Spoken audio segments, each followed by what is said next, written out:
It's Wednesday. It's Mark Pyers. And it's Real Talk. Down the road today, looking for another way to ease my mind and help my living. It's Real Talk. It's the daily variety show, Mark Pyers Real Talk. I'm here to connect with you, to amplify your current state. And I'm here with you on day 556 in a row of the Mark Pyers Real Talk show. And we have another action-packed episode for you today because Ryan Hartwig is back. My man, the myth, the legend. Let me get over to the screen now so we can say hello to him. Ryan, are you there? Oh, yeah, I'm here. How's it going? Hey, buddy. Good to see you. You know what? While we say hello to you, we're going to keep my song on in the background. Sounds Get good. a little mood music. How you doing, buddy? Doing well. It's been about a week, I think, since we last talked. Yeah, it has. It's action-packed for you, I think. Yeah, it's been pretty nuts. I've done some international appearances. It's been a real busy week. Yeah. That's awesome. And have people been supporting your mission? Because I know I've been continually telling everybody to go to your GoFundMe page and help support your efforts here to try to go out there and continue to pull the lid off, right? We're going to rip the lid off. Yeah, the GoFundMe is going fairly well, and we have some big news from a couple days ago from Matt Gaetz's congressional office. They're actually going to launch an antitrust probe into Facebook. So there's a possibility I'll be testifying in Congress. Wow. It's not confirmed yet, but yeah, so that's the big news this week. And that was what you were telling me you couldn't say anything about last week. That's right. That's right. awesome. Yeah. So it wasn't Ted Cruz. I was hoping it was Ted Cruz because I feel like he's got a crux for all of this, you know? Yeah. I want to start with something, and this may be off. I think this ties into everything we're talking about. Yeah. And I've just been reflecting a lot on this new categorization of white supremacy, not only white supremacy, but white privilege. Everybody keeps talking about this term, white privilege. And I started thinking about this. That used to be a thing. Absolutely. It was very much the thing. And that's why we have the term white privilege. But I think what's happened, and people forget this, they're not paying attention to this. In the 60s, when the movement came along, when culture wound up coming ahead and showing itself as something besides just being pushed down, they started something. Okay, and over time, what you have now is a melting pot of success. So you have successful white people, black people, whatever. Everybody has found success. So I think if you went and polled the successful black people, white people, whatever, you would say they would all say I had to work to get there. It wasn't about privilege. I had to work to get there. However, every single person under me now, all my children, their friends, they all have what's called privilege. It's not white privilege anymore. It's just called privilege now, you know? Yeah. And so at the end of the day, I think what we have now is either privilege or not privilege. That's it. You work hard and you get something, and then people below you are privileged, or you don't have contacts and you fail or you give up on yourself. But the idea of a skin color and then throwing the word privileged after it used to be the thing. It's just no longer the thing. When you started to give everybody else the opportunity to succeed, and you had a president for 8 years that was black, and we all voted him in, then you can't go backwards and say, no, I made and we're not going to do this now, but I made an episode 8 of the Trump show, and it's an old Joe Biden thing with the 94 crime bill, where they basically were like, we're going to put everybody away. We're going to lock them all up. And that's the beginning of why our society is the way it is when you start locking everybody up and throwing them in jail instead of trying to give them a platform to be better. Then 30 years later, here's the crazy thing, if you decide to have it on while we're on or later, 30 years later, we're thinking about putting this guy in office who back then was saying, put everybody in jail. And it's a weird thing for me to the parallel just doesn't make any sense. Guys, Ryan Hartwig's on.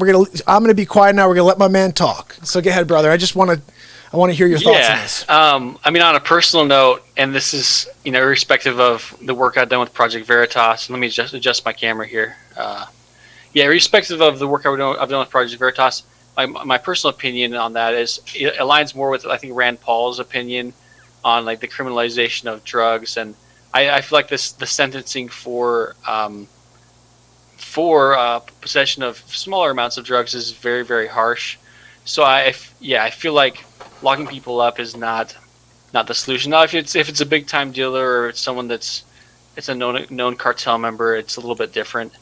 But yeah, the criminalization of Americans. Now, as far as white privilege goes, yeah, it's something that growing up, I was a little bit sheltered. I grew up very religious, and I didn't really. Nobody ever told me I had white privilege when I was growing up. I was very hardworking. I studied hard. I graduated with like a 4.2 GPA in high school. So, and like, I've had plenty of jobs. I've had jobs where I basically cleaned cars. I worked at a car rental agency. So I basically like moved cars. So I've had menial type jobs, and in my ebook, which I'll put a link to the ebook there in a little bit. But basically, I've had like a lot of part-time jobs throughout college. So I've had, or the book title is 30 Jobs in 30 Years. And it's funny because someone was calling me lazy because I set up a GoFundMe. Like one of my coworkers was calling me lazy, and I'm like, no, like I've worked my ass off, like all of us. So I think that's what being American is. I think being American is having that work ethic, that ingenuity, that creativeness.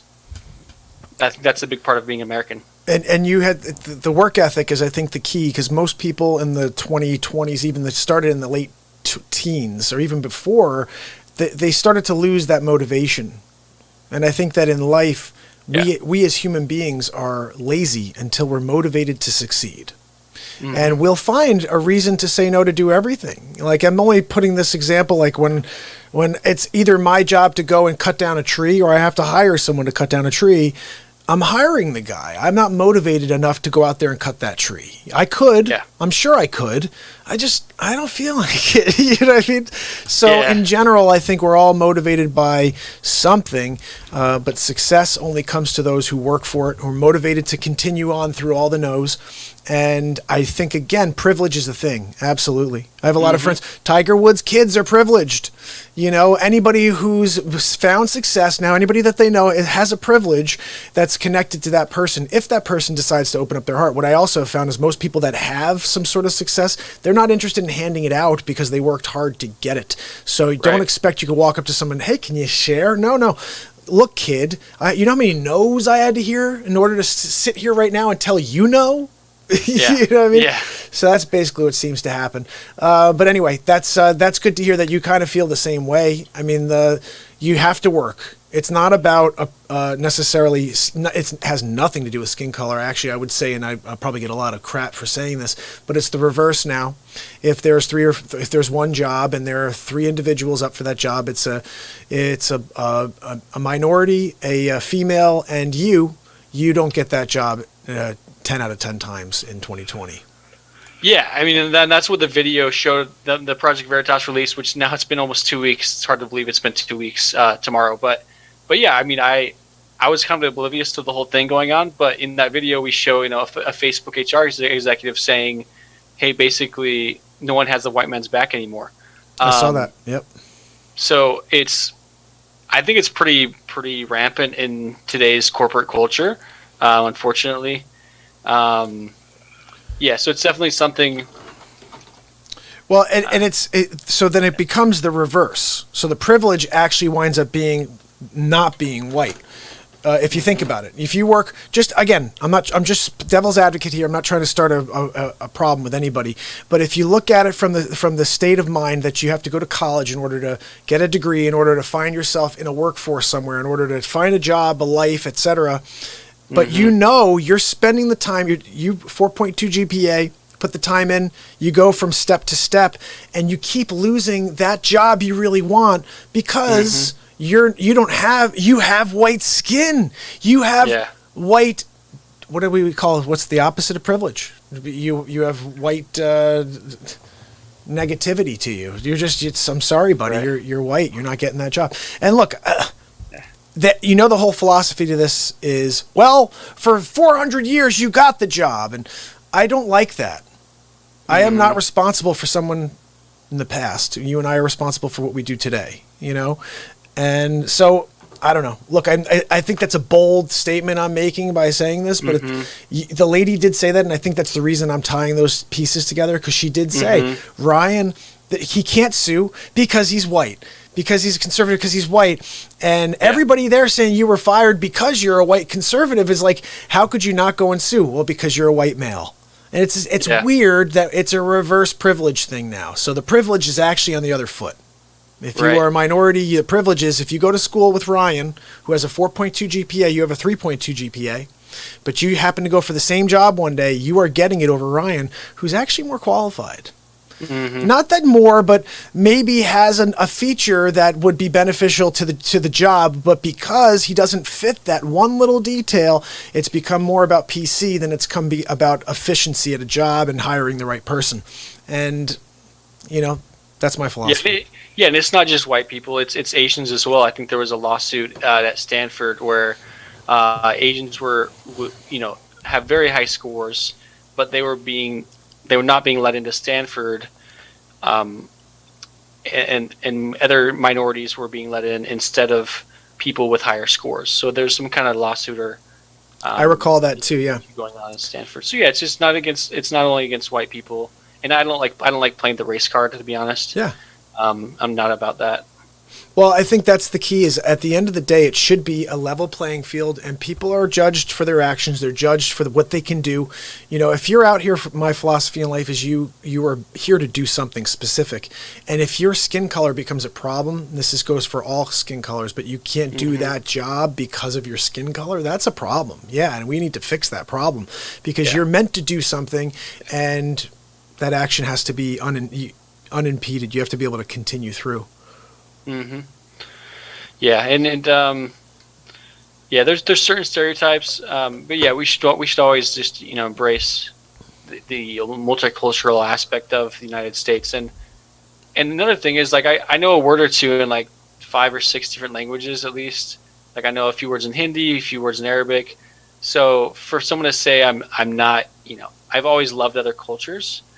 So for someone to attack someone like me and to say, "Oh yeah, he's racist," I think it's funny because I met Sheriff Joe Arpaio. I met him last Thursday in person. Really? Wow. Yeah. So and he always gets the race card thrown at him. He gets called racist because he's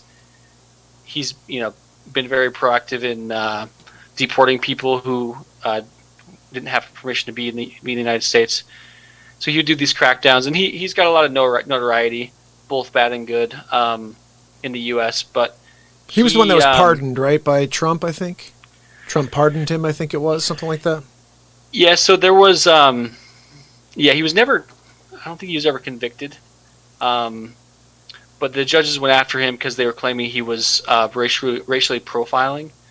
But when I talked to him, he was basically – he gets called. He was telling me he gets called every name in the book for being an Italian. He gets called Italian racial slurs, and that's okay for them to call him racial slurs for being Italian. But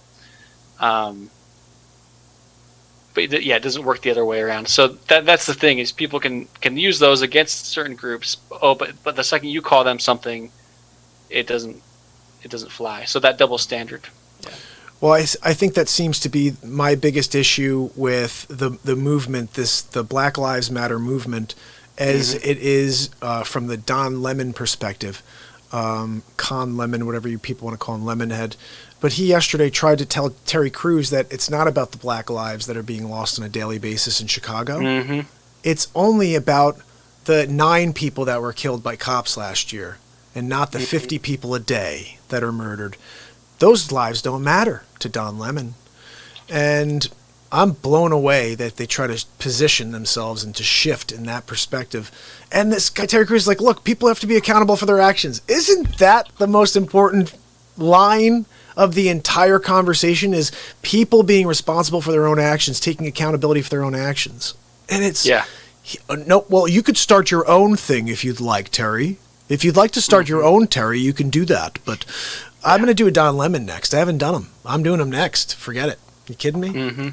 Lemonhead on the Trump show. Woo, I'm seeing it already, Ryan. So you mentioned Black Lives Matter. So I don't know if Tad's still in the chat. He mentioned he's a software engineer, and so I'm not a software engineer, but I worked as a contractor for Uber Corporate in 2016, and this is in my ebook on page 157. So I was at a meeting at Uber. This is in Phoenix, and they had someone come in with a club. It was like the Ebony Club, and I was attending the meeting, and they were talking about how at one point the CEO of Uber, Travis Kalanick, at one point, and this was prior to 2016, he said he made a statement about all lives matter, and they immediately went after him and made him retract that statement. And then so she was bragging about how she basically got they basically got a donation from Uber to a. Let me try to. I'm trying to find the exact wording here. Yeah, so they quickly corrected him and he retracted his statement. Then Candace talked about how Uber is spending millions of dollars to buy an old Sears building in Oakland and donate it to the black community, and how there will be 10 floors and the 7th floor will be dedicated to the Black Panther organization. And they talked about unconscious bias. They were thinking about installing actually alerts in the Uber app that would be used to record police interactions and be used to report racist behavior. So they're actually thinking about implementing these ideas within the Uber app. This is currently? Yeah.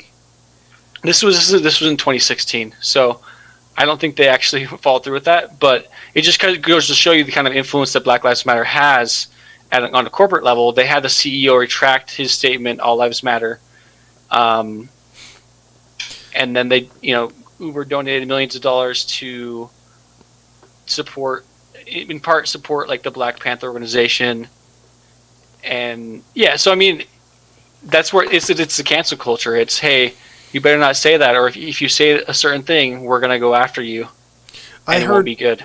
I heard someone say something brilliant earlier. They say, if you can't, the people you could question that will give you answers, and if the people can't give you an answer, those are the ones you should be looking at. And think about it. The Democrats won't answer any questions. They just throw blame, right?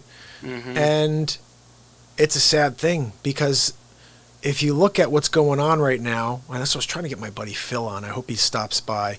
Phil is an anomaly, because Phil sees what's going on. They're trying to pull the wool over his eyes.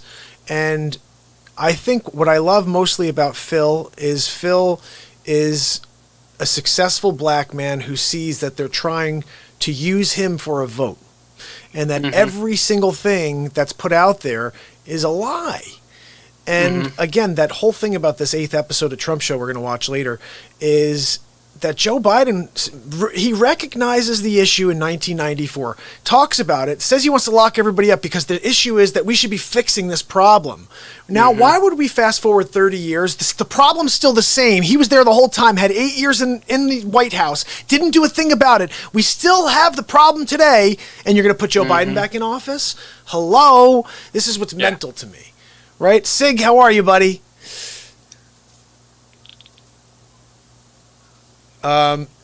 Sig just sent out something. Just sent out your GoFundMe. My GoFundMe. Oh, awesome. Oh, thank you. That's awesome. Yeah, Sig has been a huge supporter of the show.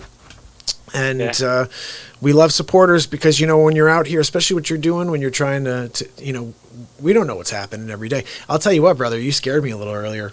So today I thought it was a 4:00 thing Eastern time. Oh yeah, sorry. But Ryan thought it was, because he's in Arizona, so it's a 3-hour difference.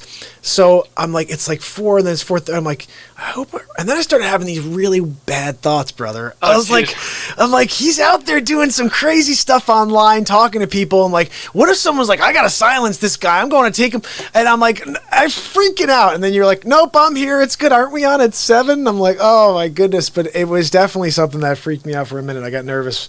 It's funny you mentioned that because, I think I double booked myself or something, but the Eastern time always confuses me. I actually missed an interview earlier this week because they're like Central time, 1 p.m. Central, 4 p.m., 5 Central. I'm like, what does all this mean? Let's just stick with Arizona time. Everyone should just conform to Arizona time. I think we have our own to. time zone for. I think we have to. Like, even if next time, just be like, hey, bro, let's do 4:00 in my time. and I'll know what that means. 1:00 my time, right? No, it means 7:00 my time. But this is funny actually you great mentioned that too, because I was actually thinking about. I'm like, what if I just went off the grid completely? Like, if I started getting like legitimate threats, I could just like go find a cabin. I know some places in Arizona I could just hide out, get a burner phone. And somehow just lay low. You just can't call anybody. I heard something crazy. Yeah. They said like they're so sophisticated now. Like you could try to go on the run, but if you contact anybody you know, they just start pinpointing like off of that one phone call. And then all of a sudden, from a burner even, they'll figure out that it's you. It's so sophisticated. Who was saying that? McAfee. I saw McAfee. He was talking about how to. Did you see that? He was like, how to get away. That guy's so paranoid. So I don't know if it's the effect of the hard drugs over the years, or maybe the Fed really is after him, because he's done a lot for the cryptocurrency movement. Has he really? So like I'm a big fan. Yeah, like because think about it. Like, does the Fed want like cryptocurrency to be able to? No, they want to have everything underneath their thumb. Yeah, but no, that dude's paranoid. So he has I read an article about him once. So he sleeps with like 2 guns on. He has like 2 guns on him at all times. Wow. He has a dog, a bodyguard. I don't know. He's pretty. He's serious about his security. Yeah. Well, you know what? If you look back, most people who have some sort of dirt, or they just wind up dead. They wind up like poisoned, or they suicide, like self-infliction. Like every single thing is just like, and all of them, a lot of them will say stuff like they wrote letters to their family saying, "Look, if I wind up, if you wind up finding out I'm gone, it's they killed me." And you know what I mean? I've actually got a lot of comments on Twitter where people are like, Ryan Hartwig didn't kill himself, and it's more of like, it's kind of like half funny, but it's like kind of half serious too. And they're saying the same thing about Ghislaine Maxwell, like, oh, Ghislaine Maxwell didn't kill herself, anticipating that she'll probably be, or somebody at least will try to. Well, take her down. Did you see that one on Twitter? I saw this weird one of Epstein, and it showed profile pictures of him, and from the autopsy, the nose was totally different. Now, like he's got a flatter nose. This was rounded, and his ear was totally different. So they're showing the 2 ears, and then they said, this was the thing that blew my mind. I couldn't find this after I saw it. I wish I could find this. Sig was trying to find it yesterday on Twitter. So basically, here's what I saw. They showed a guy named, and I'm not even joking, the guy's name's like Anthony Epstein. Same last name, but it's not related. Same last name, and he was something in the Philharmonic in L.A. Disappeared 2 weeks before Epstein dies. He looks exactly like Epstein. If you look at his profile, same nose as the autopsy, ear, same exact details as the autopsy. So they're saying, okay, and now I can think about this. This guy's basically a billionaire, close to, right? Maybe 100 scumbag, right? But is he powerful enough where these people, they don't want him dead? He's friends with all of them. They're like, look, over the years, he's been playing this whole thing. He's like, look, if I ever get caught, you guys know you got to help me out, right? And they're like, yeah, we got you. We got this guy. He's in the Philharmonic out in L.A. We'll just whack him. But, like, is that a real possibility? Did anybody do a DNA test on him to make sure it was definitely him? Do we need that? Right. I don't know. That would be the wool over someone's eyes if he winds up being alive somewhere. His bank account came alive after he died. Remember that? That was a weird thing. Well, yeah, and I don't know if you watched that recent documentary. It was really good on Netflix about where a lot of the victims came forward and talked about the whole experience. And like, I think it's great, very courageous of them to come forward and actually be on Netflix and tell the story. But what the biggest tragedy, I think, is that all of his money in the Cayman Islands, all of his, $800 million, not a penny of it is going to go to those victims. So I wish there was a way, but the way it's set up with his trust and his estate, like, they're not getting a dime. I think that's one of the biggest tragedies ever. That is. And like, where's that money going? Yeah. Like, where do you know? Does anybody know where that money goes? Like, he doesn't have any family members either, does he? So he probably has like an executor. I think he has a brother. He might have a brother. So yeah, it's going. I don't know who it's going to, but there was the attorney that represented a lot of the women in Florida. He was talking about that, and And for a lot of those victims, then there was no really justice or finality because he died. Like he essentially escaped justice in their eyes. Yeah, he did. He did. That's why it would be sweet justice to find out that he somehow got away with escaping. You know, maybe he promised each of those guards a couple $1,000,000. I mean, if you're worth $800 million, just go through this with me real quick. You're worth $800 million and you're in jail. You know you're going to be killed in jail, right? Mm-hmm. I mean, or you're going to jail for the rest of your life, probably executed. And you have the escape hatch of knowing Trump, knowing Clinton. You know what I mean? He's friends with all these people. Did he make a call and say, look, let me out? I won't. Obviously, I'm not going to speak. If I'm out, you won't even know I'm gone. I don't know. Well, I'm actually more surprised that he didn't know that it was coming and he didn't escape the country before it happened. Like, why wasn't he tipped off before? How did they keep a lid on that before they arrested him? Like, if you had that much money, wouldn't you know escape to some country that has no extradition? I mean, look at Roman Polanski. You know, he got out. Yeah. He was basically a rapist, and then he fled to another country, and he's still escaping justice as we speak. So, yeah, that's a good question, though. I don't know what I do know that he had a lot of people in the Netflix show. The women, some of the victims talked about how there were cameras everywhere in his house in Manhattan or wherever it was in New York. So obviously he was filming all these people doing things, inappropriate things with minors. So I'm sure he had dirt on a lot of different people. And there's a great picture, I can't find it now, of Clinton, and he's with like this 15-year-old girl, and he's like getting on his plane. He's getting on Epstein's plane. He's got his arm behind the girl, and he's waving to the camera. Hey, I'm going to Epstein Island. Like, yeah, oof. Lolita Express, right? Is that what they call it? Yeah, they call it Lolita Express. Jeez. Yeah. It just baffles me that this type of monstrous behavior exists, but that people get away with it for so long. Then what kind of was weird to me, I saw a picture of him from 2017, that he was charged for child something in 2017. Like, how do they let that guy go? It's like the old Seinfeld bit. You got him right there. You're taking a picture of him. How do you let him go? He's right there. Yeah. You know? Yeah, the police chief in Florida was very gung-ho about the whole thing, and he brought it up to the top, and the state prosecutor, the state attorney, whatever, kind of just buried it, and they had all this evidence. So I think he got charged in 2008 or whatever. He got charged for, I don't even know what it was for, but it was something very, very minor. Yeah, and that's the thing about, I mean, people with so much influence. You think about people with lots of influence like Jeff Bezos or big people in big tech. Now I don't know if they'd have the same immunity that he had. He seemed like he had quite a few get out of jail free cards. But yeah, these people that have billions of dollars, I mean, there really is a second tier of justice, I guess, for the people that are well connected. Yeah, and I think those are the people who really do throw their money around. I mean, obviously he was throwing his money around in order to get things to take place.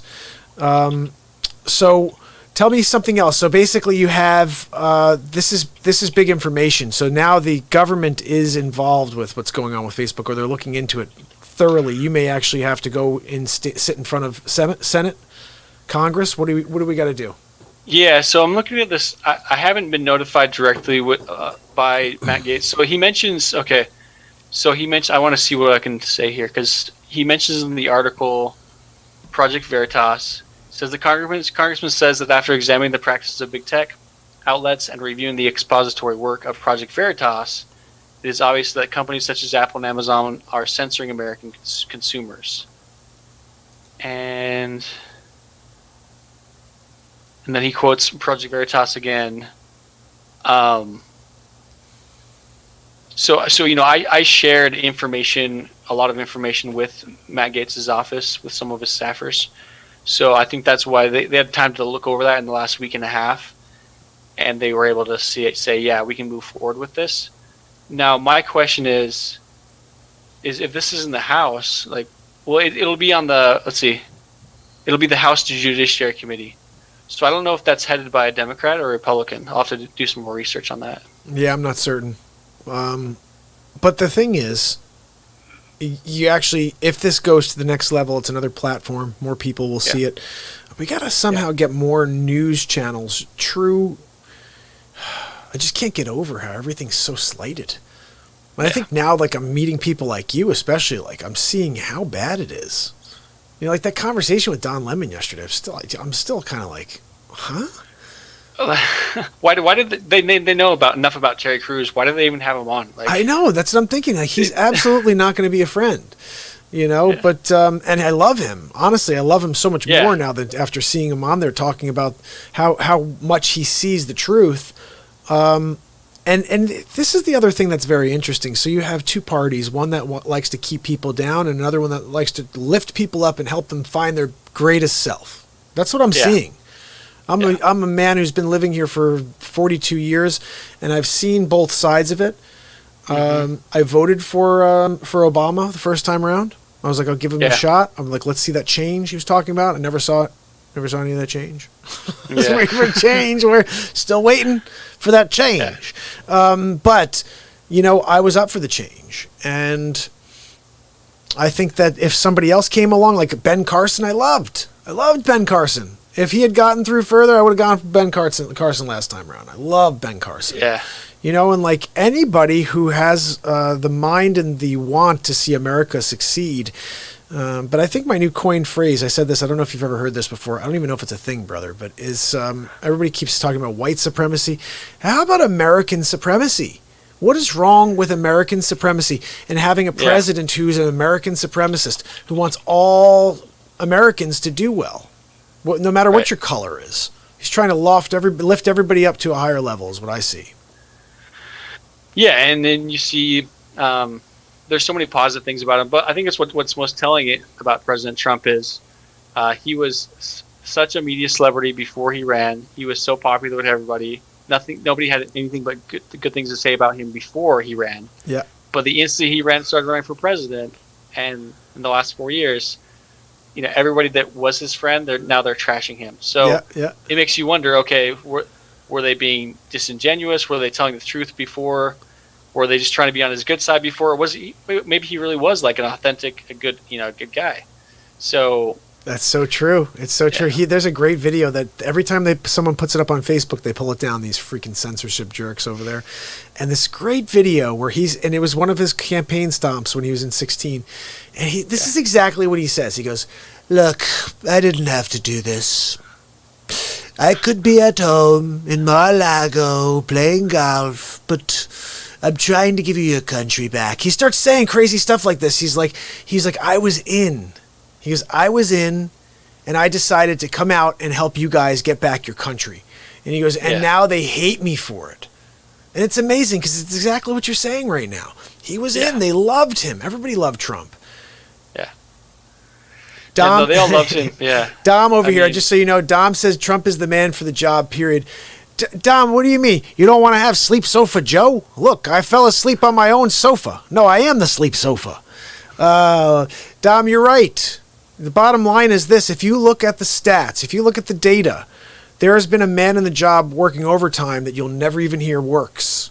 They say he doesn't even do a thing. I got a guy here on Facebook the other day said, "What has Donald Trump done anyway? We can't wait to get him out." Someone said, but Sleep Sofa Joe can't even have a conversation. He can't even say one sentence. They said, "I don't care. I hate Trump that much." And I realized the hatred for Trump is all fake news hatred. Everybody says the same three things. He's a xenophobe. He's a racist. He's an anti-Semite. I'm like, no, on all three of those things. And show me footage. And you could show me 50 CNN clips that make him look like a racist. Abso-freaking-lutely. I could show you 100 clips that make Joe Biden look like a stupid mental case. And I've been doing it on a daily basis with the Donald Trump show. But that's my point, is if they're going to do it to him, I'm going to do it back the other way because nobody else seems to be doing it. Like, it's a weird thing. I don't see anybody, like, we live at a higher standard. We're not going to go after them. Michelle Obama back then, she goes, well, when they go low, we go high. Do you really? I don't think so. I think you go even lower is what happens. And you're somehow like in the dirt coming from like underneath, like roots from a tree, like ripping at us, like quicksand. It's crazy. Dom says right here, like you said, he did more for all colors than anyone else. And that is the bottom line. There's something called, you could tell me more about this, Ryan, the Jeriform Act, that there was the 4,400 inmates in prison that were signed and released. Obama could have done that. He didn't do it. The kicker is, I think Trump got 5% of the vote from the black party, right? 97% of those 4,400 people were black. Released from prison. Why would he do that if he was racist? That's the thing I say back when everybody says that he's racist. I say, why would he release 4,400 inmates, 97% of them black, if he was a racist? Yeah. Just answer that one question. If he's an anti-Semite, why would he let his daughter convert to Judaism? Mm-hmm. Dom said Obama didn't do SH. And you're right. Well, look, I had 8 years to learn how to play golf and basketball. Yeah, I don't think he did anything. I did something the other day, Ryan. I still haven't gotten through this, but I printed out, or I pulled up two websites. One of them was Obama's accomplishments. I thought it would be a pretty cool task. I'd love for someone to lay this out.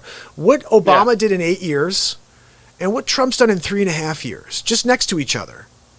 Mm-hmm. Not what CNN says, but what are the facts? Actually, what's been accomplished on each person's watch? Not the first 4 years of Obama, first 4 years of Trump. Give Obama the full 8 against Trump's first 4. I want to see where we are. Yeah. Pretty sure he's done as much, if not more, in the 4 than Obama did in 8. Yeah, no, and then like you're looking at just how the media portrays him and how they portray, right-wing causes. So in January we had there was a Virginia gun rally. Mm-hmm. In Virginia. So I guess Governor Northam was making a lot of in the legislature was making a lot of not cool laws about guns.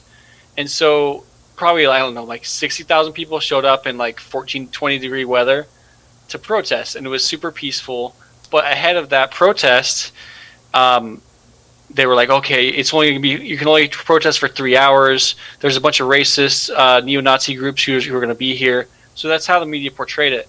But then 5 months later, 6 months later, you have, Antifa, Black Lives Matter protesting, breaking things, destroying cities, and all of a sudden it's okay. And Antifa, according to Facebook, is not a hate org, not an organization. Yeah, that baffles me. And here's one I saw earlier. Phil, I'm hoping Phil pops on. Phil popped this on his page earlier today. It's down in Clearwater, I think it was. No, it was Coral Springs, Florida. Did you see this? There's women, men, they're trying to get into the council to put their vote in on whether or not to make it mandatory to wear masks. They wouldn't let them in without masks. They arrested them. This whole video was very, very scary to watch because it just looks like communism becoming reality. Like, they cannot force you into X. They cannot arrest you for not wearing a mask. If you don't wear the mask, that's your choice. You get COVID-19. Hey, you didn't wear the mask. If it helps, it helps. If it doesn't, it doesn't. But you can't arrest someone, take away their rights. And they did that today. This was today. And Phil's comment was, this is happening right now. Don't say this could happen. It's happening right now. And they're yelling, screaming, like, I'm being arrested in the United States of America for not wearing a mask. This is happening. Guys, this reminds me of a movie. It's like a TV show a few years ago. Do you remember this TV show where, like... Oh, so there's one with, who is the guy who played Batman? I was asking someone this the other day. There's a good movie where Chris they often O'Donnell? take like a pill. Christian Bale? Christian Bale, yeah, okay. Yeah. So I'm gonna search Christian Bale movies and I'll find this the movies he was in. And it's kind of the movie that I think we mentioned last time, like Demolition Man. Where if you curse, they automatically find you. Yeah, that's right. We're moving very much closer to this reality where you can't even, speak. You can't step out of line. It's a Demolition Man society. You're right. Yeah. We're getting closer and closer to it. But the movie the TV show I was thinking about is that one where they have children for these people and they become housemaids. What's this one called? The Housemaid or something like that? The girl who was in the movie or the TV show with. Now I'm really brain farting, man. The '50s one, the Ad Man movie, Mad Men. Who's that girl? She was in this thing, Handmaid's Tale or something like this. So it was called The Handmaid's Tale. That's what it was. It was on Netflix. And basically, like, the government is taken over by these religious weirdos who start saying, praise be, and all this weird stuff.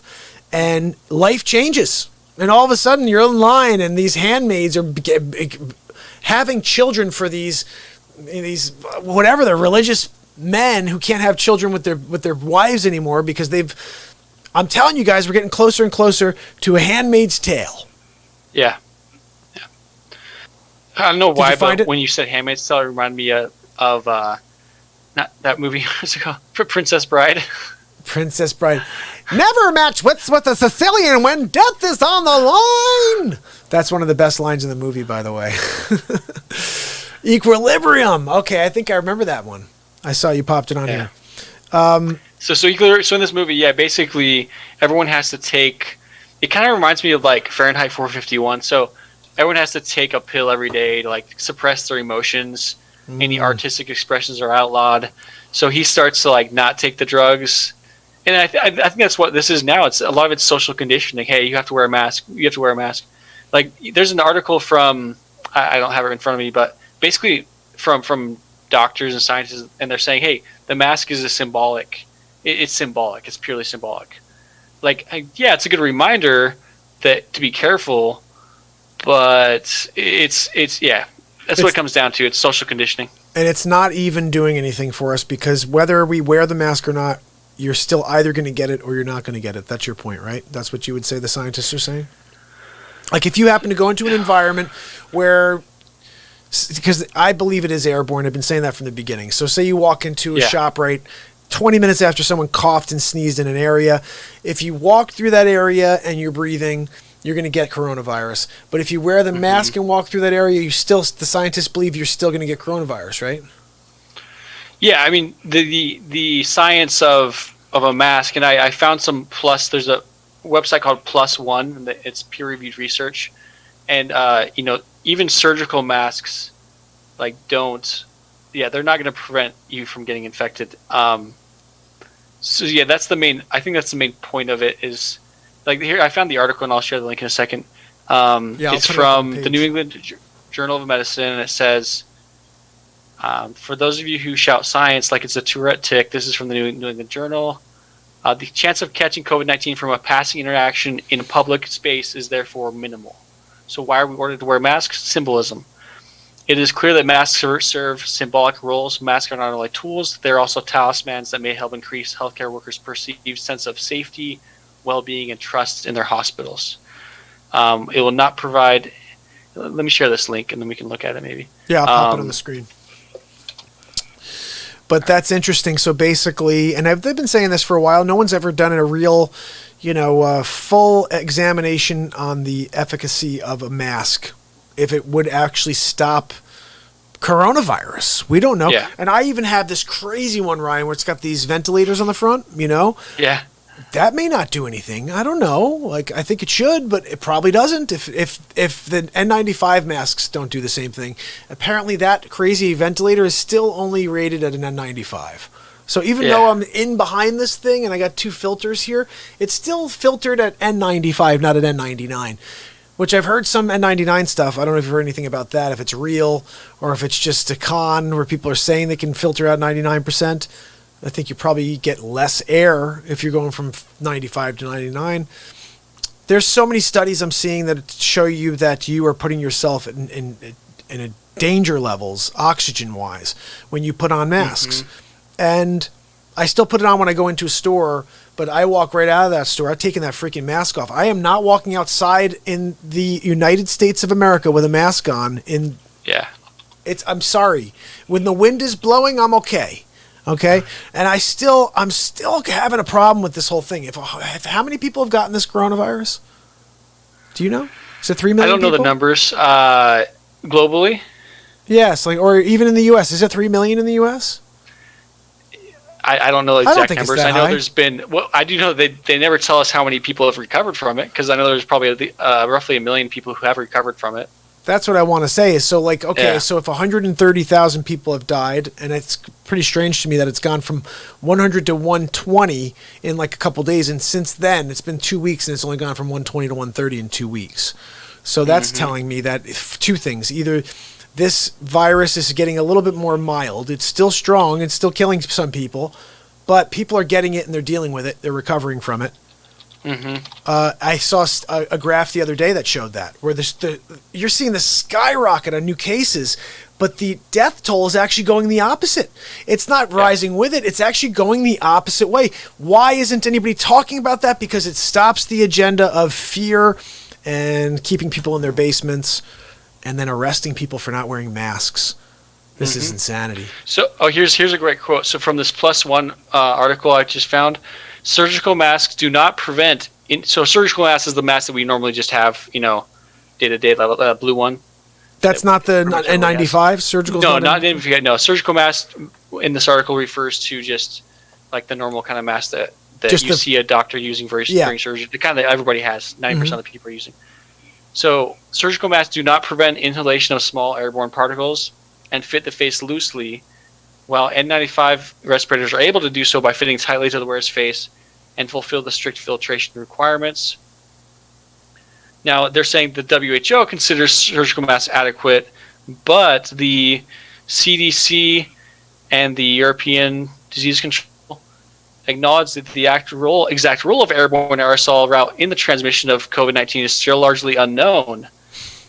And so they really don't even know how it's been being transmitted. Well, that's because they're lying to us. Obviously, it's clear it's aerosol. We've known from the beginning because people were social distancing and it was still going everywhere. Like we were talking about this. It's like, okay, so we went into hiding on March 16th or whatever it was, where they're like, okay, look, we want everybody to go in. And like, I know that was killing Trump to say, look, we have to stop the economy, but he did it. And we stopped the economy. Funniest thing in the world to me, I don't know if you saw this ad, it made me laugh. Joe Biden ad where he's like, Trump, he squandered the economy that Obama and I gave him. And he's got the highest unemployment in history. And he's rattling off all the new stats since they forced him to close the economy for coronavirus, instead of talking about the way it was on day 400 of this show, which was 156 days ago, when he sat up there and talked about lowest unemployment in history and black unemployment in history. And so it's amazing. And the funny thing is people are going to believe that ad because social media, Facebook. Yeah. Oh my goodness. I just remembered my big thought. Okay. And then you're going to go crazy when you hear this one. Okay. All right. So I'm ready. If the world has a problem with China and Russia interfering in elections, how are you okay with Facebook and Google doing it? Done. Now you go. Like seriously, how could they have a problem with China and Russia and everybody's making a big deal about them interfering in elections, and Zuckerberg and Google are interfering in this election and they are trying to steal an election and it's happening right in front of our eyes, and you guys are okay with that? It's okay because it's not Russia or China. Just as bad. They're communists. Right.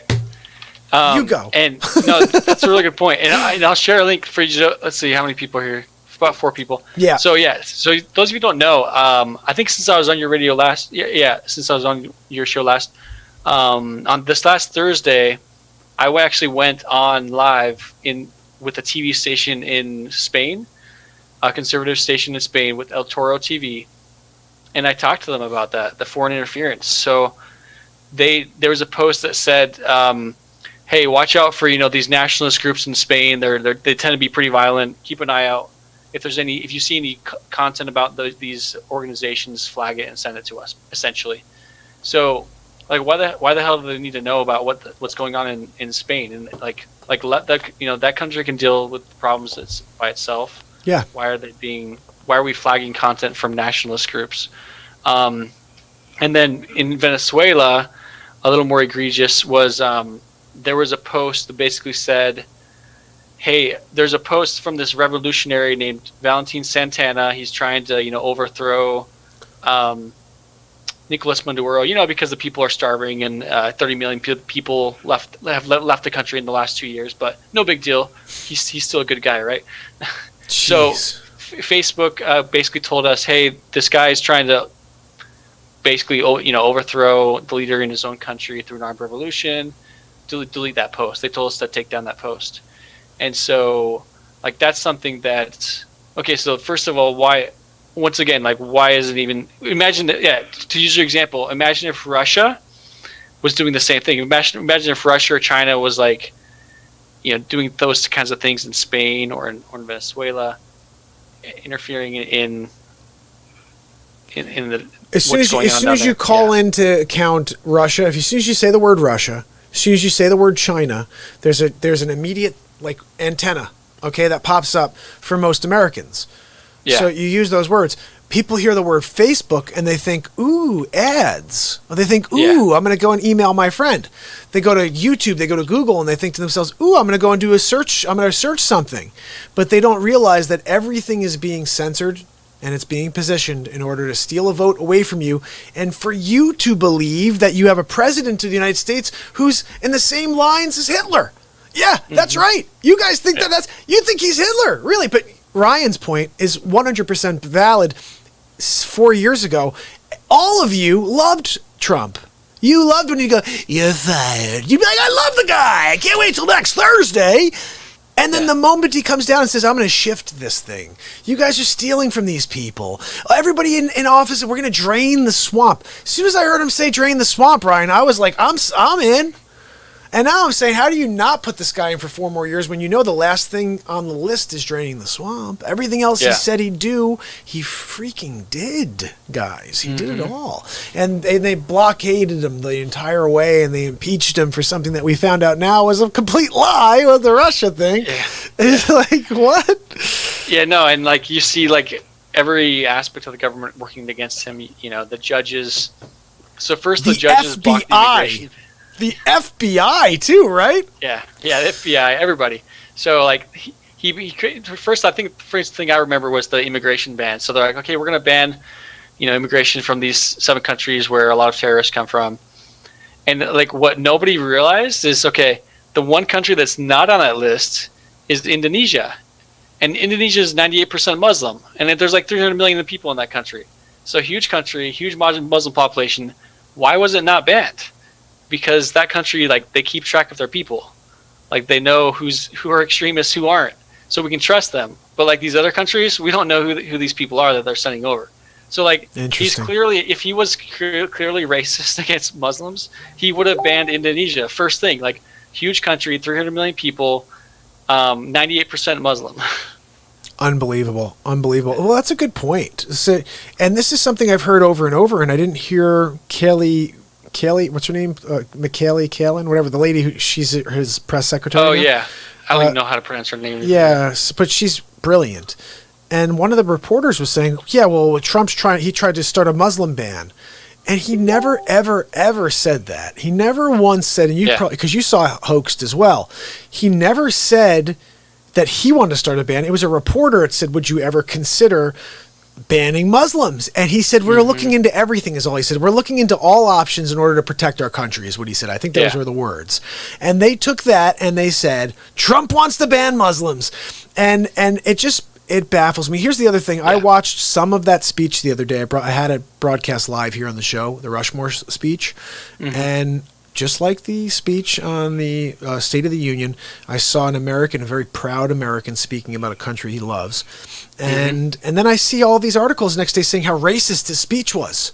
Oh my goodness, Trump is trying to divide the country with his racism. I'm like, what? Yeah. Did they even listen to it? No, they didn't, because they realized, guess what, Ryan? They just have to say that. No one's going to listen to it. You guys don't have the ability, the capacity to actually go and listen to a 2-minute clip to 45 minutes of the President of the United States speak. No, you're going to take that clip. Yeah, did you see what CNN said that? Oh. No, and we see this effect. It's kind of an echo chamber. And so we see that. I saw that at Facebook as well. So during 2018, 2019, we had like the Honduran caravan. We had a lot of migration from Central America. But a lot of these posts that all the direction that they gave us, that Facebook gave us as content moderators was, hey, Trump is saying this about immigrants. Watch out for hate speech related towards immigrants or towards Hispanics. So pretty much multiple posts basically implying that, hey, Trump's a racist, watch out for any hate speech that might be generated because of what he says, or like, hey, watch out for his dog whistle, he's talking about South Africa. So those are a few things that I witnessed, and I think there's something really relevant right now with the riots. Everyone's talking about the riots, and it's actually kind of hard to get interviews right now because everyone's like I emailed pretty much everybody. I emailed Tim Pool. I reached out to Dan Bongino, Mike Cernovich. Haven't heard back from them. But I think some of what I have is relevant to them because of the riots, because Facebook even changed their policy, like let's say maybe like 8 months ago, to allow cops to be called pigs. Really? So so if you have an image of a cop in a post and you put a comment below and you say, hey, that cop is a pig. Like that person, that cop, he's a private individual. He's treated like anybody else, according to Facebook. And so the rationale behind their decision, they said, okay, reported comment, all cops are pigs, right? There's a police officer in the uniform. You can see his face. So it's targeting a specific person. And they said, since the update, the process team at Facebook has given guidance that we should consider pig when targeting police as targeted cursing, which would require a name face match to delete. This is because of how the term is used in the NA market. So normally, they're considering the word pig as like targeted cursing. Normally, if you call anybody an animal on Facebook, it's taken down. It's considered abuse. You don't need a face match. You don't need that person to report it. It's just taken down no matter what. So they said, hey, we're going to change the wording. It's just so nuanced. We're just going to change the definitions for how we want to have them applied. And the only rationale for it is because of how the term is used in the NA market. That's how they justified it. Like the most non-existent rationale. So now if there's a picture of a cop and you can call him a pig, so how does that help our society? How does that help civil discourse? They always talk about, hate speech. We need to tamp down on hate speech, but they're allowing attacks, verbal attacks against cops. So it kind of tells you whose side they're on. Well, and this gets back to it. The lady was screaming today down in Coral Gables or wherever it was. She said, "You're arresting me for not wearing a mask, but you let the Black Lives Matter protests do whatever they want." She goes, "If we were here screaming Black Lives Matter, it would be that's okay." She's like, "But I want to, and I could have my mask off for that. I can take my mask off for that. But the moment I take my mask off, want to come into the council meeting in order to put my vote in there to say that masks do nothing. They don't actually protect you from anything.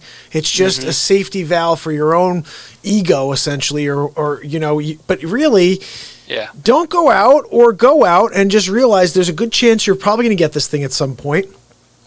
And you do have an immune system that is meant to get viruses. It's meant to get colds. You are meant to fight back.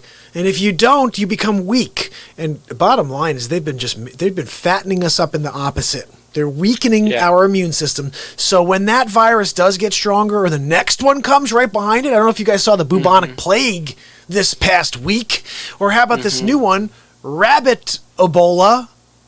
Did you hear about this? Rabbit Ebola? No.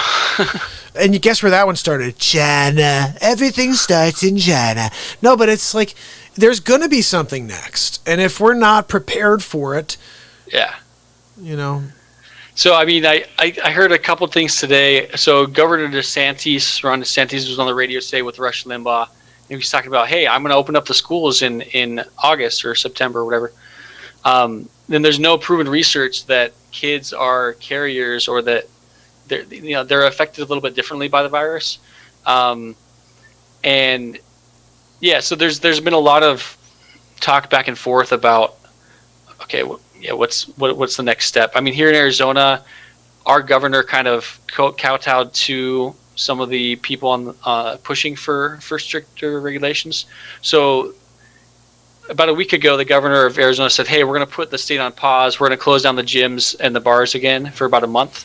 So one gym, Mountainside Fitness, filed a lawsuit, and it was just heard by a judge like yesterday, and they said, "Nope, you have to close down for a month." And there was no concrete evidence. Like, there's a spike in cases, But deaths are down.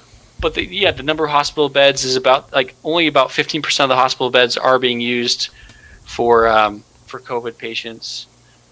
So there's a lot of just the statistics that they're not citing, and then so they're not really using much evidence. Well, also, if you think about it too, what we're finding the loose definition for COVID. The loose definition for a death, for a COVID death, is if you die at all and you had COVID in your system, or you could be in there and you got hit by a car, but you had COVID and now you're a COVID death. And it gets back to the other thing that we're not really discussing, which is the people who pose as COVID, where they had a sniffle, or they sneezed once while they were being looked after and they died for something else, but we call it a COVID. And then the ones that are getting paid $13,000 per COVID death, and because they have no admissions for actual sick people, they're just milking the system. Anybody who comes in at all, it's a COVID death. And so I say if this is a 130 number that we're seeing in the U.S., it's probably more around 65. That's what I think. And Project Veritas actually documented this. They did some other videos, I think a couple months ago, where they talked to funeral directors in New York. And they said, we had a couple of people who were listed on their death certificate as dying of coronavirus, and their family members who knew judges were like, no, that's not correct. We're going to go after this. We're going to correct this. So they were falsifying documents, death certificates, and listing this COVID when it wasn't. Isn't the biggest hypocrisy of all, though, to you, at least to me, that people who lost loved ones, young people, middle-aged adults, grandparents, had to have those family members burned, could not say goodbye to them, couldn't have a proper funeral, couldn't celebrate the lives that they lived. But they changed all that for George Floyd, who was a 5-time criminal, who was murdered. Yeah, it was terrible. It was a terrible thing, but they change it and give him 6 funerals. 6. I'm at a loss. How every single thing that goes on is counter what would be a successful society where we all care about each other. And the bottom line is it's a position play. I mean, and the thing is someone like you and someone like me, we see it for what it is. Phil, who I don't think he came on today, but Phil sees it for what it is. It's a position play. They need to continue to push their position until November 4th.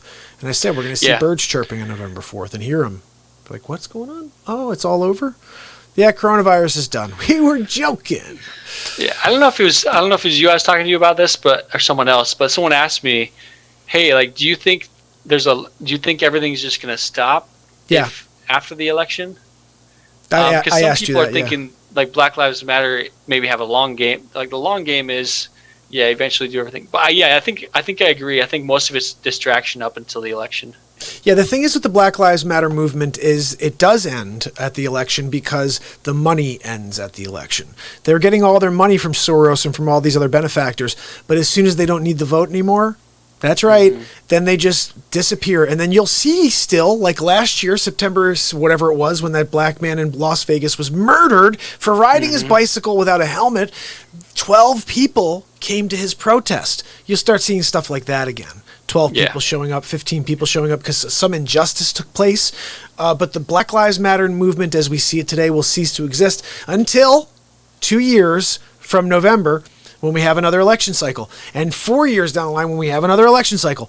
But what I want to do, and at some point, let me know, I don't even know how much time you have today, but I want you to, and it's probably pretty bad. I always think the first cuts of these Trump shows are pretty bad because I do them so quickly.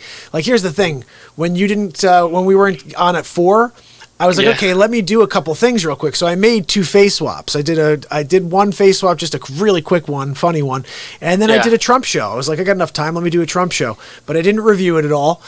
But it's basically 1994 crime bill video that's you can find anywhere on YouTube of Joe Biden talking about how we need to put people in jail and we need to stop. I don't care if they didn't have the opportunity to become better people, that they're not allowed to be near my family members. All this crazy stuff that he was allowed to say.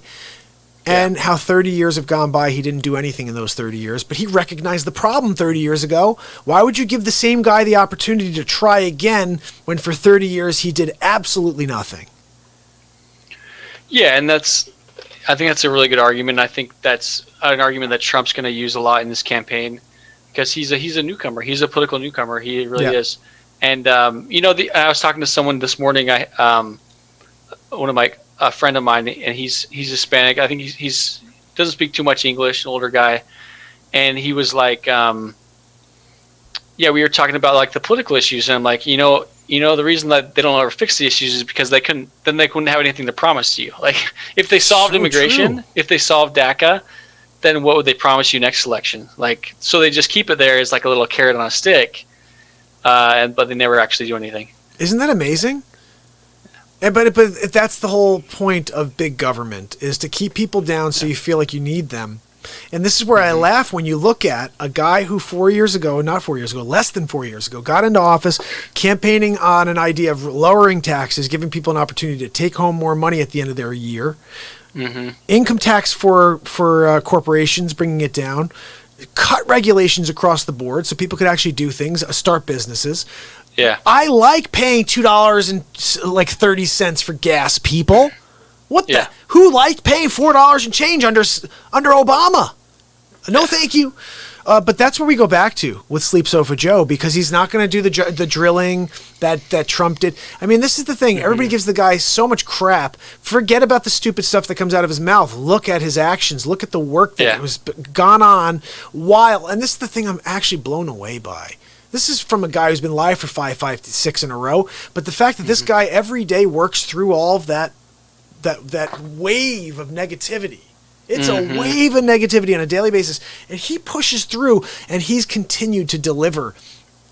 Yeah. He's delivered, and they hate him through the whole thing. Mm-hmm. It's a really weird thing, and that's why I say nobody should want that job. It's a terrible job, unless you're a Democrat. It really is. And I met Mike Cernovich in earlier this year when he was at Arizona State, and he's very blunt and he's very cool, and he's a lawyer by trade, and he's like, like this is not a fun job, guys. Like if any of you want to do like this whole political like public speaker thing, it's not fun because you just get hated on. Yeah. And I have about 20. Well, maybe want to wrap up maybe in about 10 minutes, but hey, I want to talk about the article you shared with me.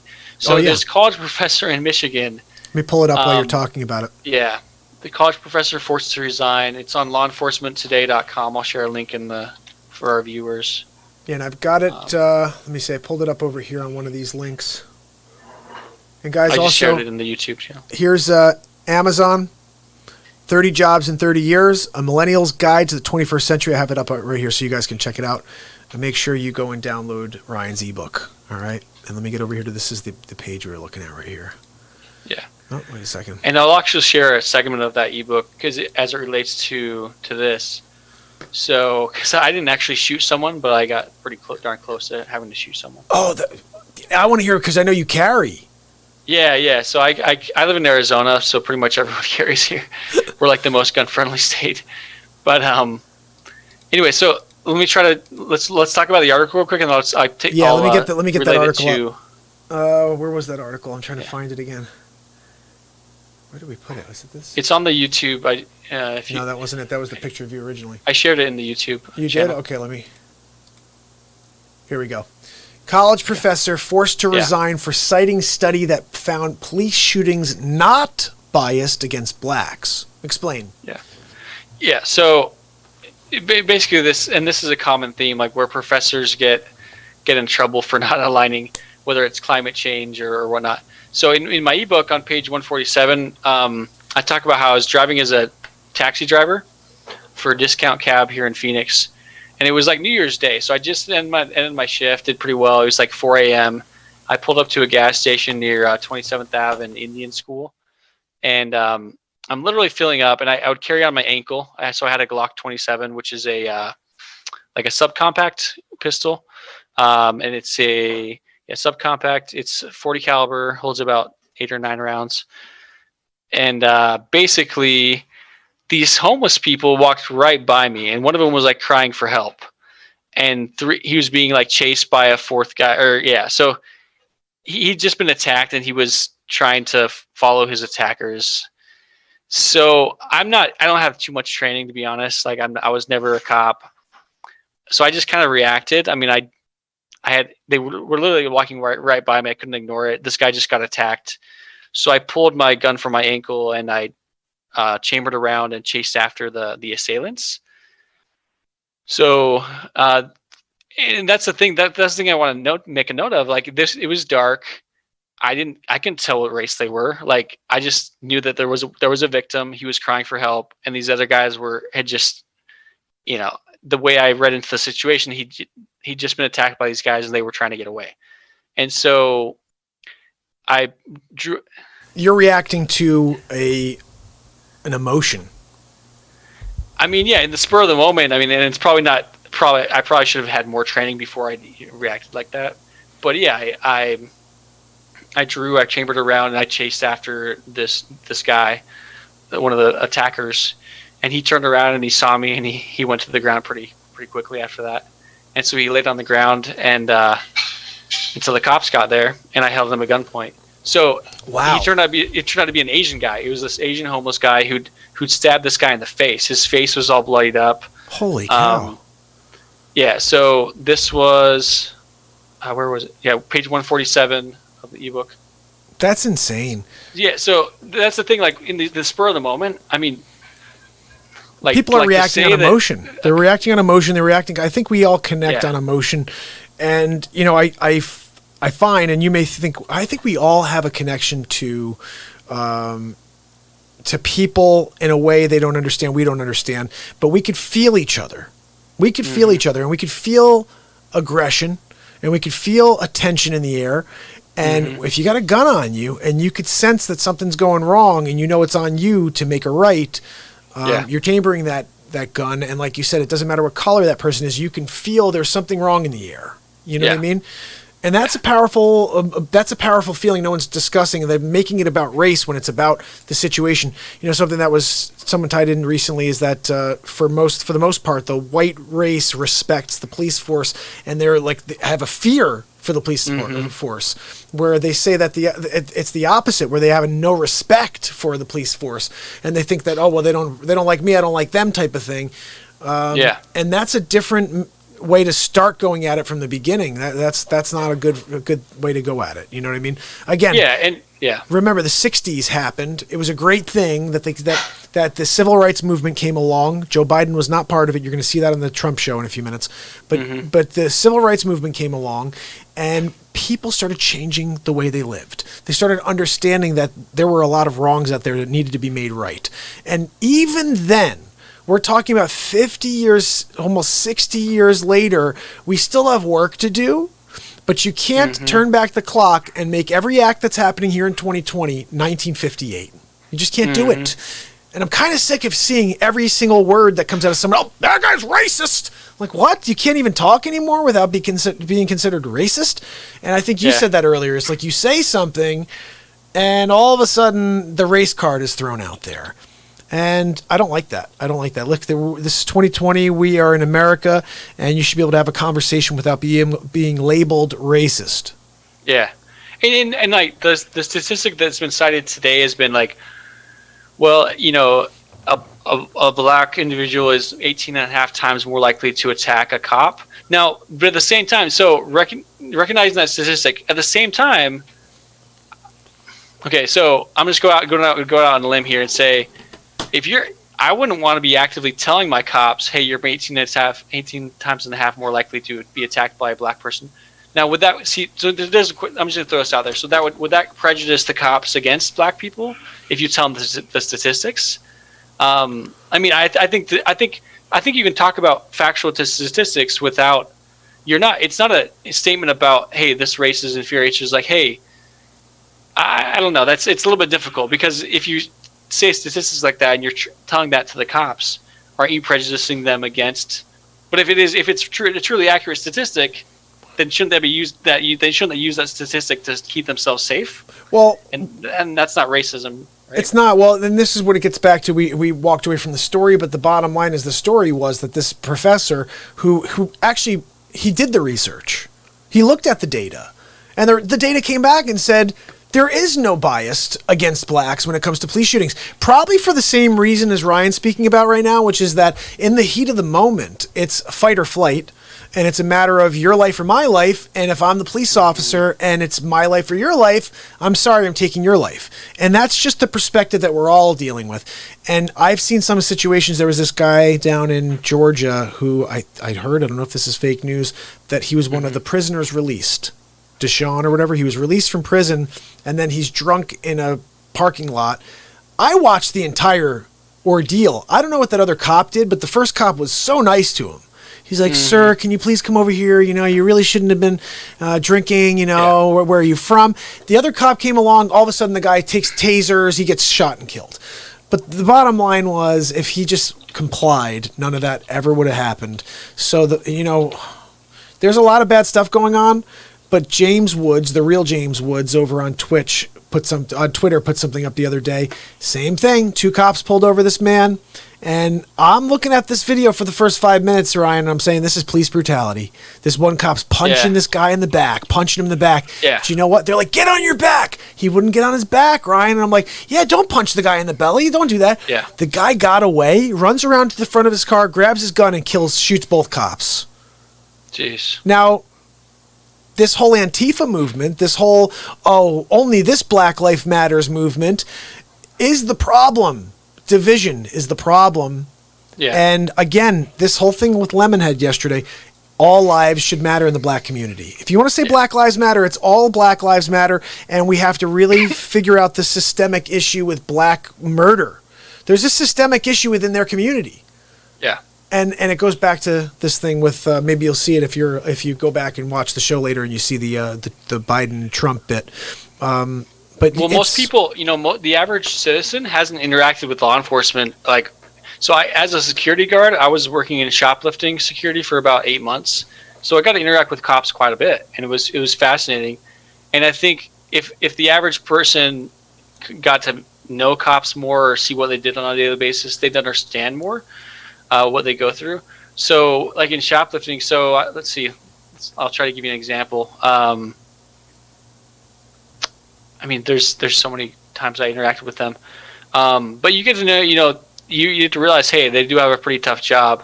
My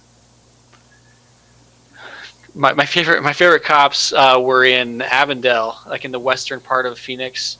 And there was a guy who stole some toilet paper, and we called the cops, and the cops came back within like 20 minutes with the toilet paper in the back of his squad car. So we tracked the guy down. I guess he knew who he was. But found the teepee. Yeah. It wasn't coronavirus time. He would have kept it if it was coronavirus time. We'd be like, sorry, couldn't find it. He gets home. Cops are generally nice people, and I remember I've had really good experiences. So this one lady who shoplifted, so my shift was from 6 to 10 a.m., and this lady, she walked in with this huge purse, and then when she walked out, he was even larger. Like it was full of stuff. And so I was pissed because my shift just ended at 10, and I'm like, you know what? So I literally took off my uniform. Just had my white undershirt, and I walked over to the McDonald's where she went after she left the store, and I walked in and I said, "Hey, ma'am, do you want to do this the easy way or the hard way? Like I saw you just shoplift." And I don't even know if she knew who I was, like honestly, but she was pretty. She didn't really resist too much. So we walked back, and she's like, on the way back, she was like, "Hey, I have an arrest warrant out. That's not going to be a problem, is it?" I'm like, No, don't worry about it. So once we got into the store, I sat her down and I called the police and let them know, hey, this lady has an arrest warrant. But dude, the cops that showed up, nicest cops ever. Really? Like they put the little lube on her wrists, they put the handcuffs on, like, oh my gosh, like couldn't have had nicer treatment from the cops. They were just like congenial about it. So I think most cops in their heart are very like genuine, very nice people. Like to say that all cops, like how many cops are in the U.S.? Like a couple million, I don't know how many. But to say that all cops want to shoot anybody, like nobody wants to shoot anybody. Like that's attacking humanity itself to say that cops are wanting to shoot and kill people.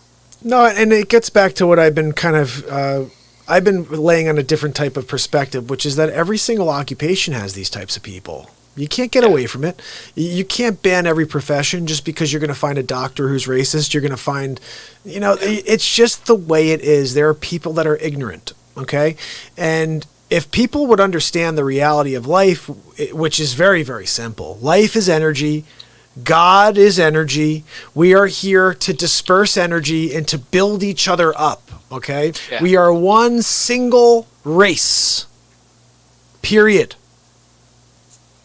That's it. Yeah. There's no, I mean, that, right? And no one's saying it, but it's true. Yeah.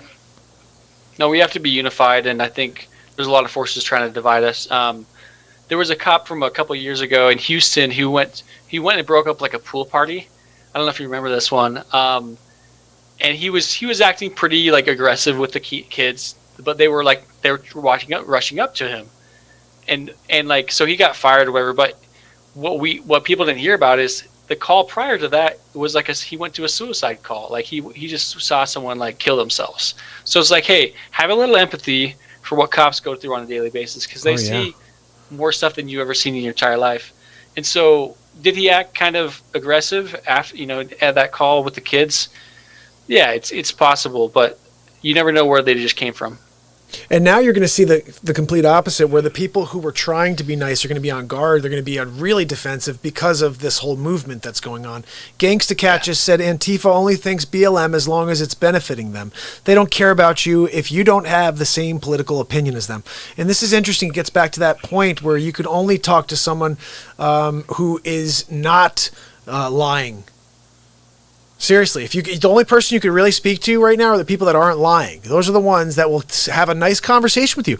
Ryan will come on as an hour and 20 minutes in. We're talking because it's a free form way of speaking. When you have to continually push people in a new direction with lies, which is what they do on CNN, it gets very tiring, guys. That's why they only do an hour. That's why they only do 30 minutes, because they can't move like that in real time and continually position that narrative. Do you know Don Lemonhead has an earpiece on? He's got an earpiece in, and they're talking to him the whole time. Yeah. It's all position, guys, and they're all lying to you. It's a sad thing. Yeah, Mark, thanks so much for having me on today. I'm going to bounce here in a second. I'm going to pop on your GoFundMe here. But, yeah, you guys keep an eye out. I'll definitely share the links to, if there's any new news with Matt Gaetz. But for those of you that just got here, whether they've been here for a little bit. So there's an article, I'll reshare the link. Matt Gaetz is going to do a bipartisan antitrust probe. So I may be testifying in Congress, and hashtag Epstein didn't kill himself. Anyways, that's the link. So yeah, that's some big news here. And then, yeah, check out my blog, like ryanhartwig.org. You can see all my appearances there. I'll share that link again. Mark, thanks so much for having me on. It's really nice to just like touch bases. I feel like I'm hanging out with friends at their house, just kind of talking about everything that's gone on in the last week. So that's the idea, brother. And if you ever want to come back for round 3, I'm here. Yeah. All right, and if you get a chance, I'm gonna drop this Donald Trump episode 8 for everybody right after you leave. But thank you so much for coming on. That for you. Yeah, thanks so much for coming on, brother. Really appreciate it, and look forward to the next episode when you come back out here. And keep up the good fight, guys. GoFundMe.com/F/Facebook Insider. Go over and support Ryan. Is that correct? Facebook Insider. That's correct, right? Facebook. Yeah, GoFundMe.com/Facebook Insider. Yeah, is the F in there? Is that right? With the /F? Is that correct? Yeah. I think you can do it with or without the /F, and it still goes to it. Oh, okay. Well, either or, guys. Take that or take the F out, but make sure you share some love with Ryan. All right. And Ryan, you're the man, brother. Appreciate it. Have a great night. Thanks, Mark. All right, bud. See you soon. Bye. All right, everybody, that was awesome to have Ryan on again for a second session. Let me just close this down so we can get to our show. And we're officially live on the Real Talk program. How about that? So, guys, what did you think? Having Ryan on for round 2 was so cool. It was awesome to have him chat. Now, I'm going to show you guys a couple things here. I prepared a couple, I was telling you. So, while I was waiting for Ryan, I thought we were going to be on at 4. So, I created a couple things for you guys. This is number 1. Let me just show you, okay? And then we'll play the Trump episode. Oh my goodness, I can't believe I'm on Trump episode number 8. It's insane. All right, here we go. This is a little bit I made right before the show today. I live in the moment, right? So I'm out to dinner the other night, and I see these Antifa scum come up to my table, right? And they're like, hey, aren't you Norm Macdonald? Aren't you the original Dirty Work guy? He's like, yeah, it's me. Look, you want to have some of my turkey? And it's like, what are you doing here? I'm trying to eat with my wife. Like, what do you want, my wife's meal? Like, I couldn't figure out how to get rid of them. Everywhere I turned, they're looking at my food. So stupid, I know. But I saw a little clip of Norm come on my screen today, and I'm like, I'll clip it out and make something happen. Anyway, you guys up for number 2? Thank you, Denise. I appreciate you sticking around and tuning in. Sigger, you rock, brother. Are you guys ready for episode 8 of the Donald Trump Show? I'm ready to drop it for you. Here you go.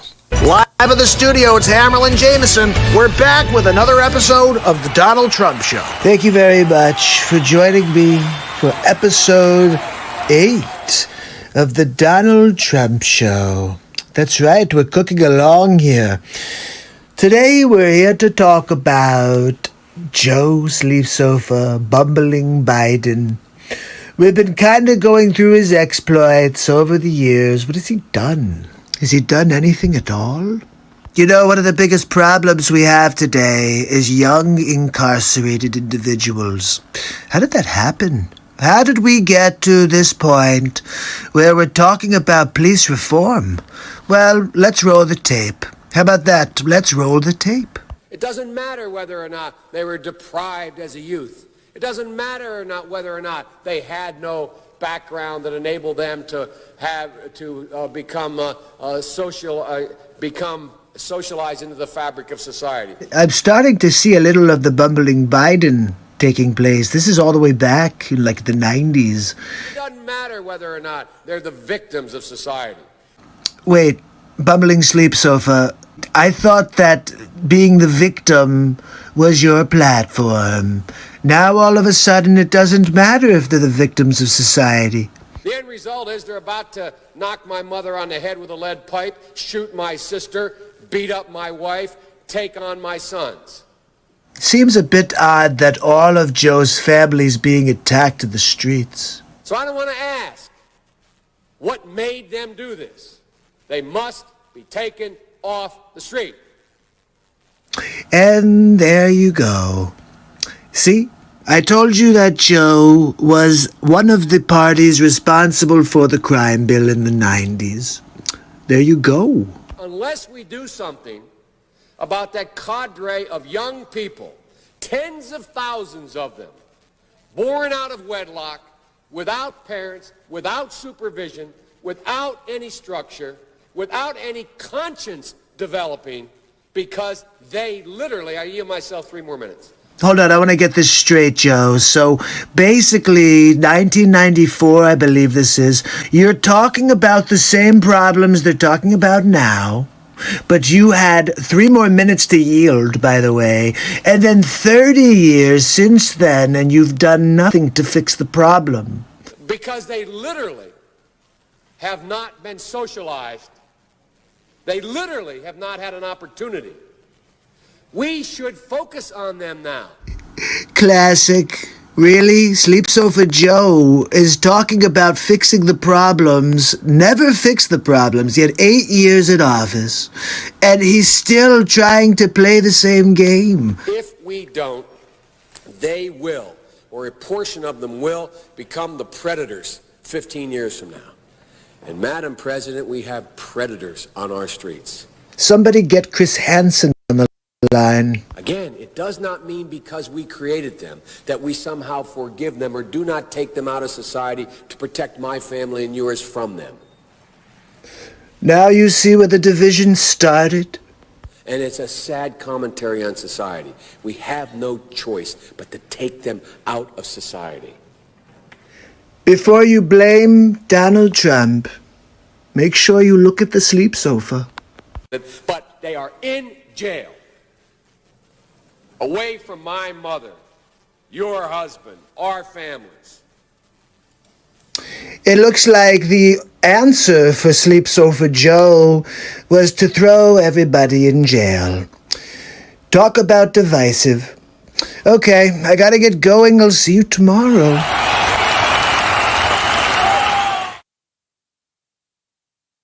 Oh my goodness. That's episode 8. I got a lot of cleaning up to do on that one, guys. I'll be working on it this evening. I threw it together very quickly before we had my buddy on, Ryan, so I'm going to have to clean it up. I just noticed it now. I saw a lot of things I'm going to fix. Sigurd, you have to get going? Hope you're doing well, bud. So that was, we're going to refresh that. I started today working on the 7. I'm thinking about dropping all of them as a actual show, but it's a little bit different. I think what I'm going to do is run everything through, not live. I'm going to put on a show, okay, in the studio and just kind of broadcast each episode and with a little in between, and then make it an actual show, the Donald Trump show, and then see if we can get it onto a network somewhere. I think this should be a show. I think the Donald Trump show should be something. Like, seriously, I don't know. Some of these things, like that one, I'm not happy with. I got to fix it. But you start looking at some of the content that's coming out of this program. I think if we put together an actual show of just the face swaps, it would be something. This is probably one of my favorite things. I want to share this one real quick because everyone keeps talking about defunding the police. You know, I just want you to understand how crazy that would be. Defund the police, get rid of the police, stop the police, no more police. We're like 3 steps away from doing this. Hammer and Jameson in the studio, ripping the lid off. Donald J. Trump putting together an elite task force of special operatives. Thank you. Thank you. Please take a seat. Thank you so much.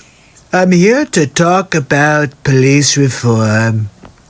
Of course, it's the hot topic subject out there, besides the race war, of course. But I thought what we should do is reform the police departments.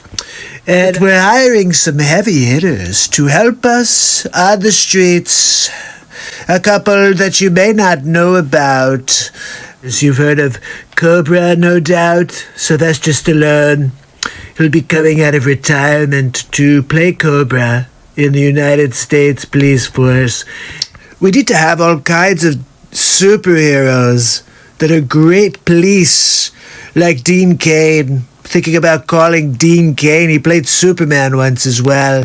And also Steven Seagal will be coming out of retirement, taking his ponytail out and pushing people and flipping them over with his Steven Seagalness. And look, I'm thinking about also calling in Chuck Norris because, as you know, he was Walker, Texas Ranger. If we could use Walker, Texas Ranger to maybe help us save the police departments. So we're thinking maybe, I know we had a problem, but I'm thinking about calling up Arnold Schwarzenegger, kindergarten cop. That's right. He's a very, very gentle police officer. Also, we're hiring Peter Weller. That's right, RoboCop. We figure maybe we could get RoboCop out there to start fielding some criminal activity. He doesn't see color. RoboCop does not see color. He sees crime. So I'm thinking about bringing RoboCop on and making lots of RoboCops. Look, it's 2020. Why don't we have RoboCop 2020? Peter Weller edition. I already called him. I already called Peter Weller. You called Weller? Yeah, that's right. RoboCop. No racism here. It's RoboCop. He sees crime. RoboCop sees crime. Don't forget that. So I love that bit. I just think that's a funny, funny bit right there. We need to call Tony Stark. Yeah, you're right. Oh, crazy, crazy. So anyway, how you guys doing? That was a really cool interview to have Ryan on. It was a lot of fun. I'm just loving getting into things, different interviews with people, conversations, and, you know, John, there he is, my man. He's in, my brother.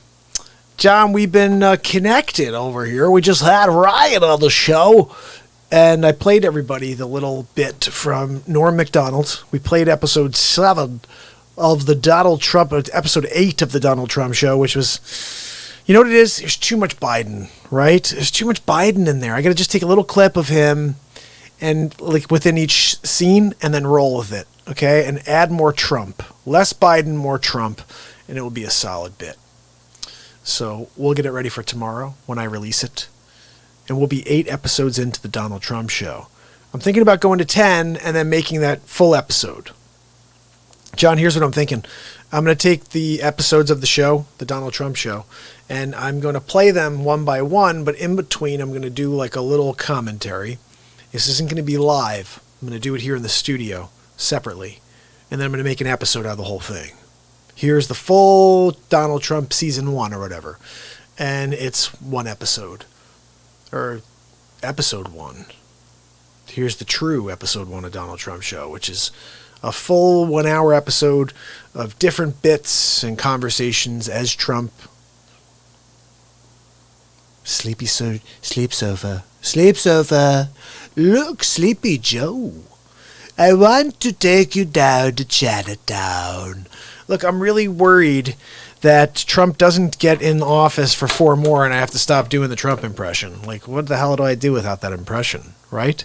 Wow, you do Christopher Walken, but still, I want to do Trump. He's just funny. He's like the funniest guy in the world. I always laugh when he says Melania. Melania. I think he married her just to say her name.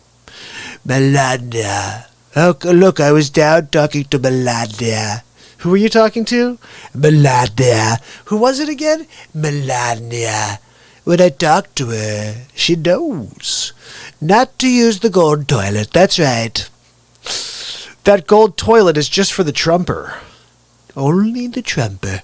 And do you think he calls himself the Trumper? I wonder. I wonder if there's ever a time he's on like the 6th hole. He's playing golf with his friends. And they're like, "Yeah, it looks good, Don." He's like, "Nobody mess with the Trumper. Look, I'm taking out the 3-wood. I'm going to put it 4 feet from the cup. Don't ever mess with the Trumper." Nice. John, you're the man. You are the man. Who does he want to talk to me as? Do you want me to be Trump, Christopher Walken? No, I'm just kidding. I am looking forward to the opportunity to have a conversation with somebody who may be able to connect a couple dots, so to speak. Craziest thing is like, no matter what happens, like I'm driving, I'm showing up tomorrow. You know what I'm saying? And the good thing is if we can line up with someone who knows how to open a door or two and just keep driving through the door instead of driving into a wall, which is basically what I do every night for the last 556 days. I'm just going. I'm just freaking going. Like we just did 2 hours with Ryan, hour and a half. And it's definitely a good time. What do you guys think about the earlier show?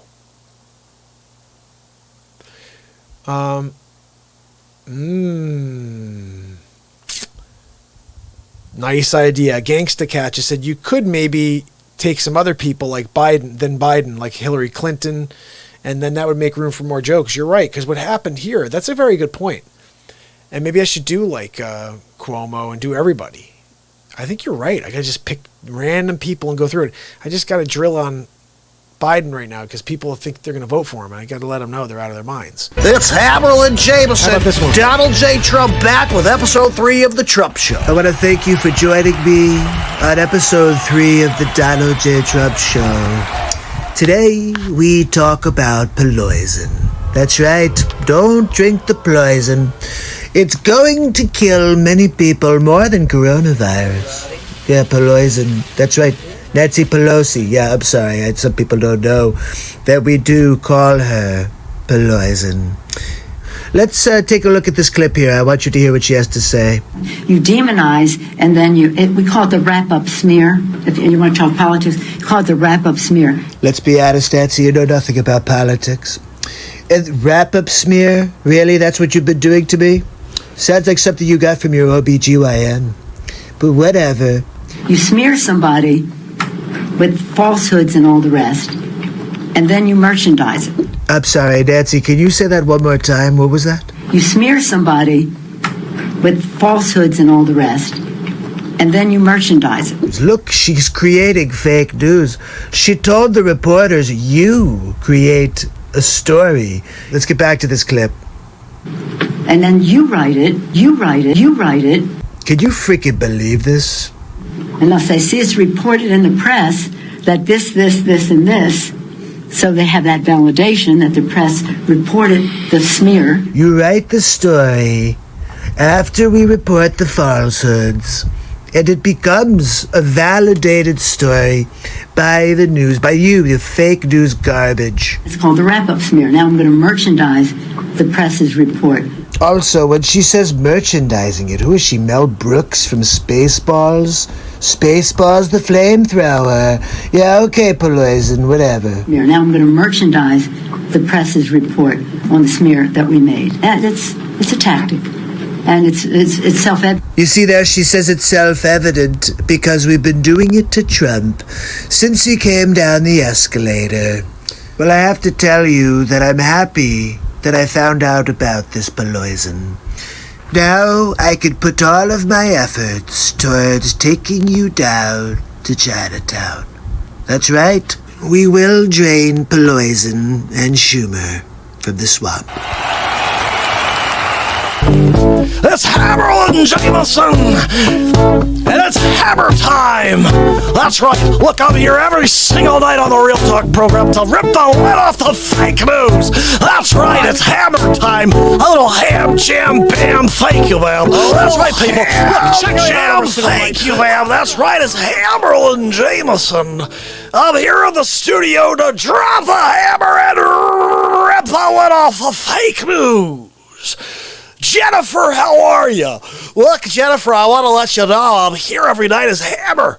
I'm here as Hammer Jammer. A little ham jam, thank you, ma'am. We got a couple stories for you this evening before Mark comes back out here. Remember, down below, you can send your hot tips to Hammerlin. It's the Hammer Time Hot Tips over on Venmo, and we use it for whiskey. Don't get fresh. Hammerlin's going to drink a bottle this evening, thanks to all of you.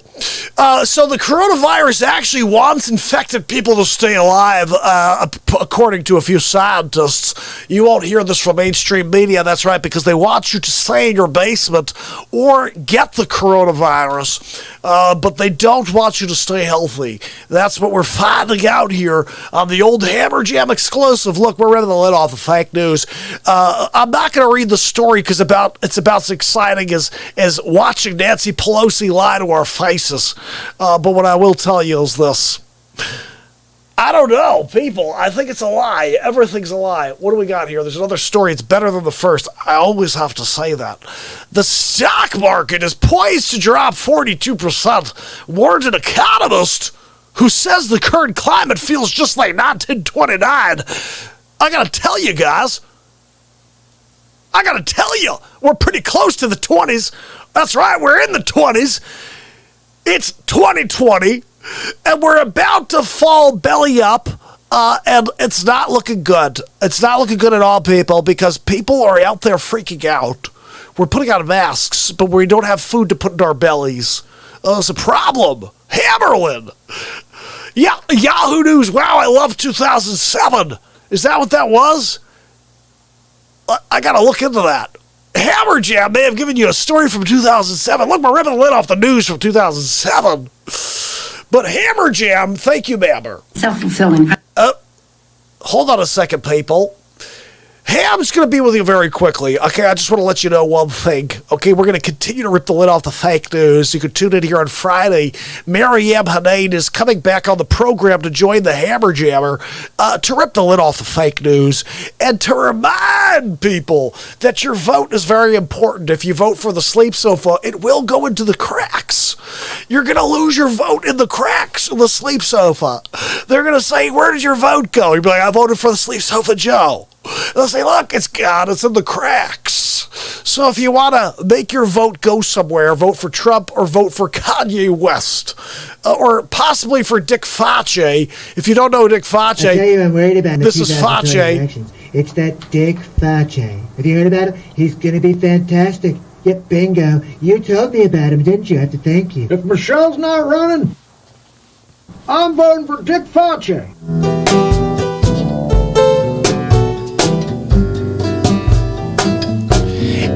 It's the Dick Facce Show.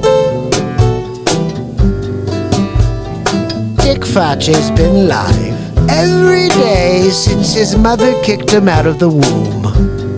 Join Dick as he discusses his path to the presidency, as he takes on Donald Trump and sleeps over Joe Biden. It's Dick Facce! That's pretty good, Kato. You're doing pretty good over there, you. The guy's just Dick Facce. I've been live every day since my mother kicked me out of the womb. That's right. How dare she? How dare she kick Facce out of the womb? First of all, this guy...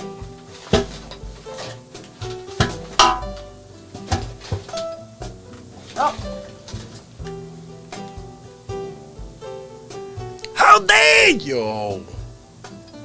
How dare you kick Facce out of the friggin' womb, huh? Let me talk to you for a few minutes, okay? So it's 1947, okay? East Brooklyn, New York. And all of a sudden, we're taken to the hospital in the middle of the night. Right? And they're like, oh, look, we could keep him in there for a few more days, right? And my mom, she goes, no, take this baby out of me right now, doctor. I lost 2 days in the womb.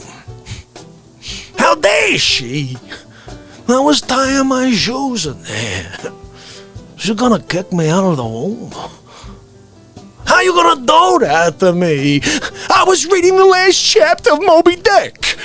You gonna kick me out of the womb? I can't even find that librarian that was in my mother's womb. I can't find that librarian. Of course, there's no Dewey Decimal System in Ma's womb either, so I'm at a loss. I'm at a loss over here. I mean, how dare she? How dare she? I'm gonna tell you a side story, okay? Dick Facce used to be the greatest sportscaster in history. You guys don't remember Barcelona 92? I'm there with NBC, right? I'm delivering the magic. And they're like, oh, Facce, you're the greatest of all time. I know. I'm freaking phenomenal. And so I was walking down the street of Barcelona, right? And I hear this lady. She's like, yippity, yappity, yo. I'm like, who you talking to? You talking to Facce? She goes, I said, how dare you? Don't you know you need a permit to talk to Facce? You gotta stop at the town hall, at the health department and pull a permit. You can't just walk up to Facce. You're gonna get an elbow in the Facce. Most people don't realize I was trained 92-degree black belt. I'm like an octopus. You don't know what you're getting. A right elbow, left elbow, maybe a knee right in the Facce. Okay? So just be prepared, okay? Facce doesn't play around. I don't even have all my gear on today. This is really true Facce right there. You don't even see him today, okay? I gotta get this guy going. And then you'll be like, oh, look, it's friggin' Facce. It's the Facce. I'll tell you one thing, okay? I'm running for president this year, okay? Who's gonna vote for Trump? Look at my face, it's orange. It's so great. We're gonna win big league. We're gonna vote for Sleep Sofa Joe. Yeah, my Aunt June. That's what happens with this guy. He falls asleep on camera. Don't you know it? Don't you understand it? I don't understand the friggin' waves coming out of this guy's mouth. How is it coming out of his brain that way? How is he making those sounds? I don't even understand that. How's he making those noises with his lips? I'm by Aunt Judy. I'm over here now, okay? Look, one thing you need to know. You either vote Facce or you got an elbow in the Facce. That's it. You know, I got a bunch of friends, they don't even call each other Jakes. They're like, you're being a Vache. Like, that's right. You're being a Vache. Okay, look, I want you to know one thing. You gotta walk away from the real talk, okay? We don't need positivity, okay? We need more Jakes in the world. You'll need to come to the dark side. Fauci's gonna destroy the entire thing. Come on, get on board. Look, Biden's gonna do it in a little less than 4. Fauci will do it in 3 months. Let's get me in there. You vote for Fauci, or you got an elbow in the Fauci. 2 options. Oh, I'm gonna vote for Trump. I'm gonna vote for Biden. Not a friggin' option. Okay? It's either Fauci or an elbow in the Fauci. I'm sorry. I'm sorry. Hey, Kato, remember that time that we... Yeah, that's right. That's what... You want to tell it? That's right, it's my show. Sometimes, Kato, step someone on the line. I gotta put him in this place. You know what's crazy? Sometimes you just gotta go like this with Kato. Check this out. Hey, Kato. How dare you? You see that? How dare you? I just went crazy over there. Oh, it's unbelievable. Look, I gotta get going now. Remember, vote Fauci 2020. Forget about Kanye West, okay? Come east to the Real Talk Show and meet Fauci, okay? And whatever you hear on the back end, remember one thing. I'm gonna elbow Real Talk in the face. I'm gonna elbow Real Talk right in the Fauci. And then I'm gonna elbow Hamlin Jameson. Who's this friggin' Hamlin Jameson? Are you friggin' kidding me? You ever heard of Fauci? They try to slap in the Fauci. This was gonna happen. Just be prepared for it. All right, it's Hammerlin Jameson, and it's hammer time. That's right. Look, I'm here every single night on the Real Talk program to rip the lid off the fake news. That's right. It's hammer time. A little ham, jam, bam, thank you, man. That's right, people. Look, check me out every single night on Hammer Time. That's right. That's right. It's old Hammer Jam, thank you, mammer, on Hammer Time. We're here to drop the hammer and rip the lid off the fake news. Oh my goodness, guys. I'm out of my mind. Yeah, Magic Hammerlin Jameson in the studio, ripping the lid off. Donald J. Trump putting together it on. I'm getting all kinds of backtrack here. Whew. So you got to meet Hammerlin, and you got to meet a little Dick Fauci today for the first time. How about that? The old Fauci, we call him. Look, my philosophy about Fauci is this. Don't vote Fauci, because if you do, you're giving your vote away. A vote for Fauci is a vote for tyranny. That's what I say. But he is kind of funny, I have to say.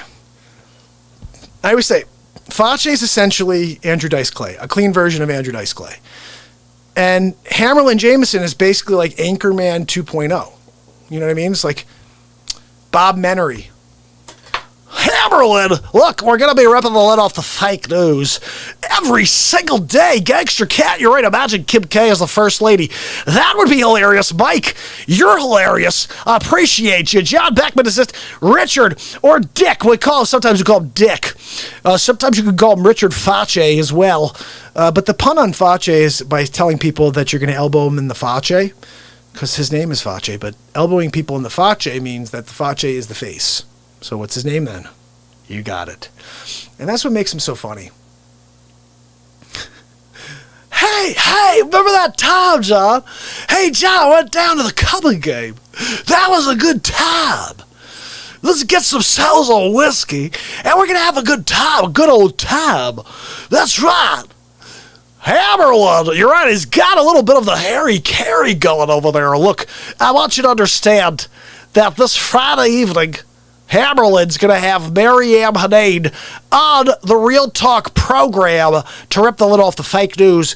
There will be quite a bit of dropping the hammer that evening before the lid is ripped off. Uh-oh. I think I got... Let me see. Oh, my goodness. The problem is, if I did that, we'd get in trouble, John. Off elbow in the face. That's right. There's also, you guys haven't met Cato fully yet. Cato is Dick Facce's personal assistant and his bodyguard. And basically, Facce is the wall. Like, anytime I'm talking to Facce, I'm talking to the friggin' wall. That was the running joke for a while. That, like, I'd go from Facce and the music would be playing, and then I get beat up on the way back in the studio. Facce beats me up every time because he's a 92-degree black belt. And I can't ever get an elbow in. I can't get a punch. I can't get anything. He's always getting me. He's, like, super quick. And so Facce is always getting the best of me, elbowing me in the Facce. And I got a couple of lumps because of Facce. The funniest thing is it created a little bit of tension in the show. Because, like, we're, like, at odds. Like, I can't stand Facce. He can't stand me. We're going to fight, like, in the street. That's going to be something. I'm going to put cameras everywhere. We're going to film it, and I'm going to release it. Facce on one corner. I'm going to take out this Real Talk guy. And I'm in the other corner. I'm like, I'm going to beat Dick Facce. Hey, I'm going to beat this Dick Facce guy. We've got Hammerlin in the middle with the microphone. It's Hammerlin Jameson. We're live ringside. That's right. It's the fabled bout between Mark Pyre's Real Talk and Dick Facce. And we couldn't be any happier to broadcast this right here on CNN. That's right. Now that I said that, I have to freaking do it. Holy cow, I'm imagining that. Just shoot 3 different videos. One of Facce in one corner, one of Hammerlin in the middle with the microphone, and then one of me in the other corner with boxing trunks on. And the fight is on. That would be the funniest fight in the world. Look, I'm going to destroy you, Real Talk. I'm going to drop a hammer on your head. Oh, no, you're not. This is Hammerlin Jameson. We've taken all hammers away because I'm dropping them and ripping the lid off. Oh, man. I don't know. I don't know if I could do that. Oh, John's got me. You're laughing. You got me laughing, buddy.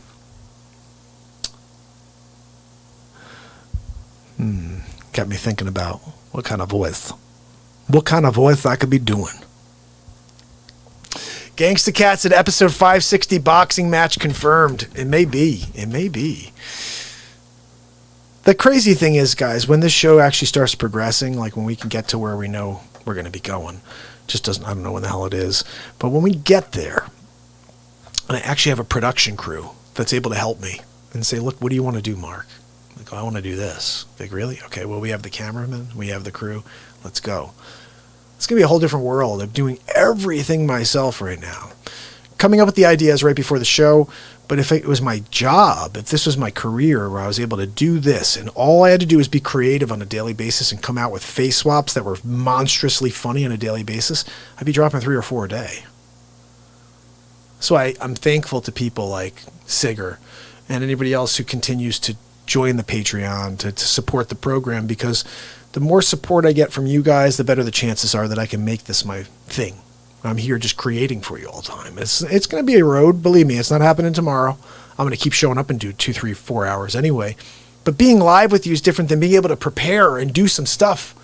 You know, that's tough.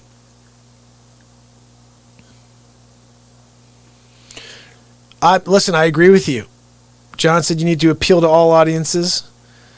And he wants me to do a voice that I don't know. I have to work on something. Like, what kind of voice do you want me to do? That's what I'm saying.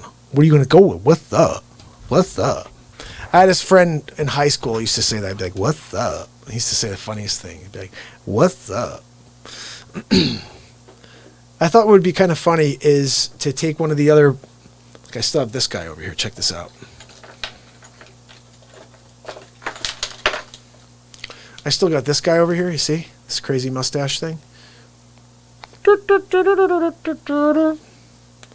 I was thinking about using that and doing liberal guy. And being like liberal guy, or maybe that would be the John impression right there. Samuel L. Jackson. Can I do a Samuel L. Jackson? Let's see. Samuel L. Jackson. The path of the righteous man is beset from all sides. No, I got to work on him. He's got that real rasp to his voice, though, huh? All right, listen. I'll tell you what. All right, you got a problem. We're going to fix it. All right? It starts with the communities. And if you ain't going to get some people in there to fix the communities, then we're going to have some serious problems going forward. You're going to keep having a man like the Bidens in there. And that guy ain't out there to help us. No. He's just out for his own skin. You know, he's trying to keep his skin up, like above level, you know. And I'm not voting for him no more. No. Yeah, I gave him my vote in 92, and he did nothing with it. All right? I can work on something, John. I'll give it some time. Give me some time to work on something. I'll get something going for you. That's John's request, is to do something with a little of edge to it. She also has some down in the south, too. He's like, look, when I'm going down, I'm going to say, look, you get rid of my Confederate flag, I'm not coming out to a NASCAR race ever again. All right? Ah, God almighty, the things you get me to do. It's absolutely insane. Who wants to see another clip? I'm up for playing something here. I'm really excited about doing this Trump show thing where I could actually create a full show out of all of them and make one long episode with all of them. And now I'm thinking about making several episodes of the other stuff. Like I did all the Bezos and Trump stuff where it was at the beginning of this pandemic. Is that a fly? Do you guys see that? Is this freaking fly at me? It's a hair. That will be the key, John. You're right. I'd have to do it so it doesn't seem like it's an offensive thing. But I'm going to work on that. I'll tell you the funniest thing I ever saw in my life. I was at a baseball game, at a Yankee game, and there was this guy selling beer. And he's walking up and down the aisles going, beer! Beer here! And he's screaming it, angrily, screaming, beer! He's looking at everybody going, beer here! Everybody was buying from him because it was just the funniest thing in the world to see this guy screaming at everybody, beer! I got beer here! You want beer? And it was just like, I was rolling. I was there to see a baseball game and I got to see some comedy. Like, that's the coolest thing in the world. You get two things for the price of one. You know? Oh, man, I love that. I'm going to see if I can work on someone, though. I need to create a character. I had a character back in the day I created called Byron DeCash, and Byron was basically Al Pacino from Scarface mixed with Chris Tucker from Friday. He's like, hey, man, what you doing? Okay? You crazy. Okay? You can't tell me like that, okay? Man, I ain't kidding. Are you kidding me? Nah, you're crazy. You got knocked up. Yeah, man. But I was doing that with like a little bit of an accent to it too, you know what I'm saying? And then like that didn't work, so I had to fix it. I said, look, I'm gonna do it with Jackie Chan. I'm gonna say Jackie. Hey, Jackie. I mean, I used to do a better Chris Tucker than that. Hey, Craig, you got fired. You ain't got a job, and you ain't got shit to do. Ship, I said. Wow, guys. John said, my next door neighbor growing up in Ridgewood, New Jersey was Bobby Richardson. How weird. Do you know what's crazy, John? You grew up in Ridgewood? My brother lives in Ridgewood. How crazy is that? How crazy is that? That my brother lives in Ridgewood, New Jersey. Is that not a wild thing that you just mentioned a town that my brother lives in?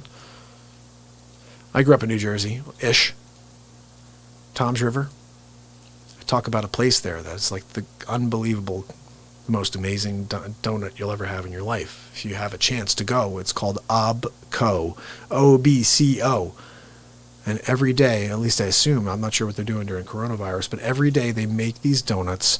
And the one I want is the strawberry iced donut, not strawberry frosted, people. So if you show up at my house with donuts and it's a strawberry frosted, I'll still thank you. But it's not the strawberry iced. The strawberry iced is the one. It's like a cinnamon donut, piping hot, with imagine if you took strawberries into a bowl, crushed them up, and then sprinkled sugar all over it. Yeah, it's like that. And then you just pour it onto the top of the cinnamon, and then that dries, and then you're like, yeah. Best thing. I haven't had it in 27 years, 28 years. I think about it every day. Not really, but I do think about it a lot. Obco, I'm missing my Obco. I'm waiting to one day go back and get some Obco. Oh, my goodness. I'm going to play you guys a clip real quick, and I'm going to actually run upstairs and grab a quick drink. Although, we've been on for 2 hours and 4 minutes. What are we doing? Should I stick around and play more for you? You guys want to have some music? We haven't even played any music yet. I think we got to do some music. I'm just saying. So let's do this. I'm going to throw a face swap on over here. Let's go back to episode 1 of the Donald J. Trump Show. You ready for this one? Gangsta said, one thing that really annoys me is that almost all of the Norwegian media is left-leaning and orange man bad. So when I talk about stuff, I learn from watching U.S. media. Almost no one has heard about it. Well, that is interesting, too. And Gangsta, I'm proud of you for being able to find stuff, because bottom line is the U.S. is so left-leaning that you're only capturing a small bit of the truth. The good thing is I'm pretty sure you're finding the websites that have the truth. You know, like I just joined. You guys should follow me over there if you can. This is Sig's suggestion. I joined Parody. Is that what it's called? I think it's Parody. What's it called? Hold on, I'll tell you right now. It's called Parler. I joined Parler. I'm dropping the Trump shows there every day now. I'm going to start dropping the older clips there as well. And it's a website that has no censorship. It allows you to speak your mind. So I figure I'll put all those clips out there. We'll see if we start to grab a little bit of support for it on that platform. And any other platforms you guys think I should be joining and popping the program onto, let me know. Shoot me a note and I'll do it. Because for me, I'm here every day forever. I want to open this up to as many people as possible. So I appreciate your help doing it. And any suggestions you have, I'm always taking. So let's see. Let's play you guys a clip. Episode 1 of the Donald J. Trump Show. Hammerl and Jameson introducing episode 1 of the Donald J. Trump Show. Look, I want to thank you for joining me on a brand new episode of the Donald Trump Show. That's right. We're going to be here every week delivering truth about the Biden campaign because no one's telling you what's really going on. I'm going to pull back the curtain and you're going to see what Joe Biden is really up to. Here we go. We choose science over fiction. We choose truth over facts. Will somebody please alert Mr. Biden that truth and facts are the same thing? I think he's been watching too much fake news on CNN. Okay, what else do we have from this blubbering train wreck? My name's Joe Biden. I'm a Democratic candidate for the United States Senate. Look me over. If you like what you see, help out. If not, vote for the other Biden. Give me a look, though, okay? Now, first of all, who's the other Biden? Who is the other Biden? I'm wondering, because if it's Hunter Biden, he'll be in jail. But if there's another Biden, perhaps he can actually complete a sentence. That Biden I'd like to hear from. Okay, let's see what else we've got. Trust. Like his strange hold on Defense Secretary Ash Carter's wife, Stephanie. Sleep Sofa Joe has been doing this for years. He's a creeper. And we're going to put a stop to him. I like the way your hair smells. Let me give you a little kiss here. And can you believe? Look at how he's touching that little girl. Honestly, I'm a little worried about that little girl. Sleep Sofa Joe has been doing all kinds of racist things for years. I'm just going to show you a few of the clips. Take a look at this one, for example. You cannot go to a 7-Eleven or a Dunkin' Donuts unless you have a slight Indian accent. I'm not joking. Look, I'm surprised you guys are fine with hearing Joe Biden say you need an Indian accent in order to go to Dunkin' Donuts. Yeah, I've been to Dunkin' Donuts many times. I don't have an Indian accent. But let's continue on. I have a lot more to play for you. Now check out this clip, for example. Poor kids are just as bright and just as talented as white kids. Racist Joe strikes again. Poor kids are just as talented and bright as white kids? What does that even mean? This is getting good, guys. What's next? Play the radio. Make sure make sure you have the record player on at night. Really, Joe? That's a good idea. We'll get the record player out. How about we go and actually light a fire and we do smoke signals? How about that? What do we have next from Sleep Sofa Joe? Think about it. We hold these truths to be self-evident. All men and women created by you know the thing. The question is, do you know the thing, Joe? Do you know the thing, Sleep Sofa Joe? The thing, Joe, is that we are all created equal. That's right. God is the creator of all, not Satan and your adrenochrome. Okay, let's get one more at least. How about one more? I'm not going to be a mule. I got something to do. I got to go do boom, boom, boom. Did Sleep Sofa Joe just say he has to go do a poop-a-doop? I think he said it right in front of his crowd. I would never say that right in front of my crowd. If I'm going to take a poop-a-doop, I'm doing it on my own time, not in front of people. I don't know. It's a little weird there. Look, let's give him a chance to redeem himself. One more, okay?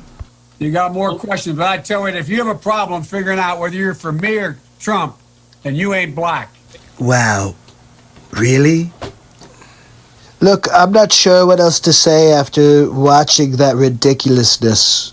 But that's Sleep Sofa Joe. Are you going to vote for that guy? How about you? If that's the case, this world's crazy. So did you guys see this newest thing?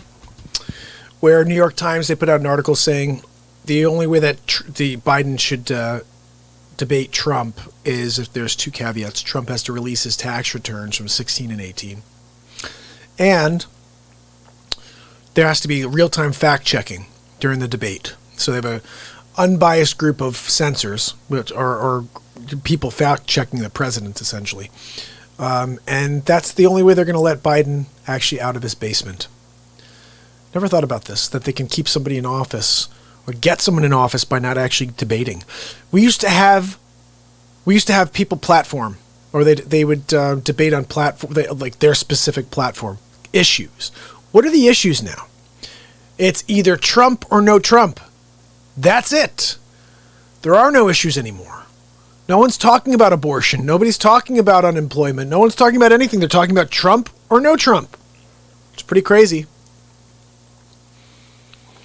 Gangsta says I make sure to look for right-leaning media like Ben Shapiro or Steven Crowder since it's so hard to find in Norway. So I make sure to watch both left and right-leaning media because both sides have quite obvious bias, to the stories that they run and how they do it so they can get both sides of the story. Yeah, that's a good way to do it, but I think there's a third part of the story you're missing, right? And you have to kind of tie that in yourself. That's the crazy part. So you got the left, you got the right, and then there's a middle that you have to create the narrative off of both of those stories that you've been told. It's a lot of work they make you do. A lot of mental juggling and the proclivity to create a piece of content and just push publish on it in order to create another news cycle. It should be criminal. Like, again, I'll go back to what I said earlier with Ryan. If you are sitting on the other side of the screen right now watching this program, and you have a problem with China, and you have a problem with Russia interfering with your elections, interfering with the presidential election of the United States of America, don't be a hypocrite. You should have a problem with Facebook, have a problem with Google, have a problem with any social media platform that is also trying to hijack and engineer the next election. And you may say I'm fine now because they're trying to get a Democrat in and I hate Trump. But what happens in 4 years when it's the other candidate and you really want them in, and Facebook and Google are doing everything within their power to disrupt and affect an election?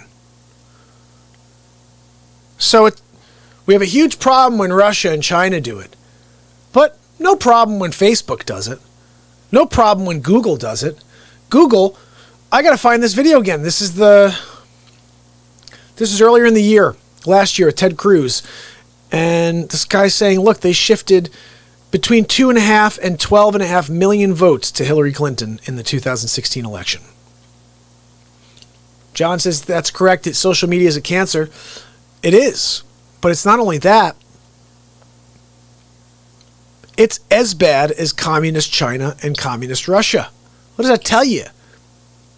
You have young communists running these social media organizations. They're trying so badly to dictate the next election, to tell you who they think is the right president.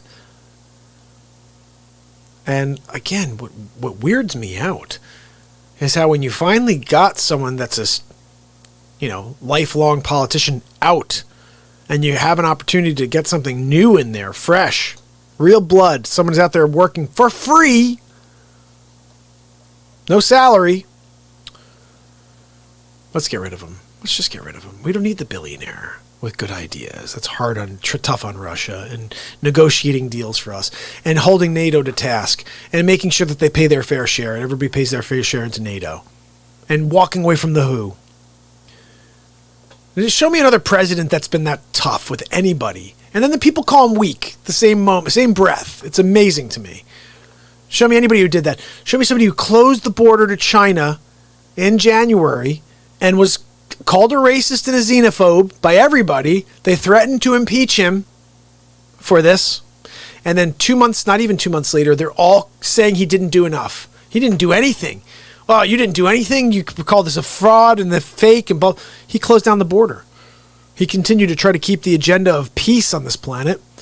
And now we're looking at this and we're finding out this may not be as dangerous. It is dangerous. The numbers are wildly inaccurate. They call anything that's anything COVID-19. So the deaths aren't accurate. The cases aren't accurate. There's a false negative issue. And they continue to drive that narrative down our throats that you're going to die if you get it. And social distance, wear your mask. If you don't wear your mask, they're arresting people for not wearing a mask all of a sudden. It's unbelievable. John says, I hate they say the WHO. It disrespects the band The Who. You're so right. John is so right. Isn't there Beckwith? John Beck. Who's the guy that was the bass player? No, Entwistle. Yeah, they shouldn't call it The Who. It disrespects the band The Who. It's so true. But listen, guys, it's an interesting world we're living in. But I feel like I'm so thankful to have a platform that I could speak and at least say how I feel about it. And how I feel about what's going on right now is I have like a upset stomach about what's going on. Like I start thinking about how effective they are at lying to each and every one of us and how we're all just taking that information as gospel. You had Fauci last week saying he's not qualified to be making these decisions. He even said it. He's supposed to be the expert in the land. He says, I'm not qualified to make these decisions on what school and on... He's not qualified because nobody's qualified because nobody's ever had to do this before. We're putting that much responsibility in a guy who owns patents. And there's a lot of weird stuff going on, guys. A lot of really weird stuff we won't find out about. Maybe on Friday we'll get some of it from Mary M. She's coming on Friday in order to share some news with us on the 10th. So make sure you tune in for that one. It's going to be a typical 10:30 show. And let me play you something else here, Ken. Okay, we did episode 1. I kind of want to go through all of them real quick, just so you see all 6 episodes. Or we could 8 episodes, jeez. And we could do a review of number 8, which I think needs a lot of work. We're gonna have to see him because there's a lot of Biden in this number 8 one we have to fix. I played you Pelosi already. Here's number 2. It's Haverl and Jameson introducing Donald Trump for episode 2 of The Trump Show. Thank you. Thank you very much for joining me on episode 2 of the Donald Trump Show. We're going to continue digging deeper into Joe Biden, his mental state, and whether or not he falls asleep on camera. So let's get into it. Here's a couple of clips from earlier today. We're going to get into it now. Here we go. I'm campaigning from home about Biden hiding in his cellar. Well, the truth of the matter is over 200 million people have watched me on television, and they've watched, and the more of that, No, keep going, Joe. You're doing great. Doing fantastic, yes. No, we're really thrilled. I'm sure 200 million people really enjoyed watching the sleep sofa.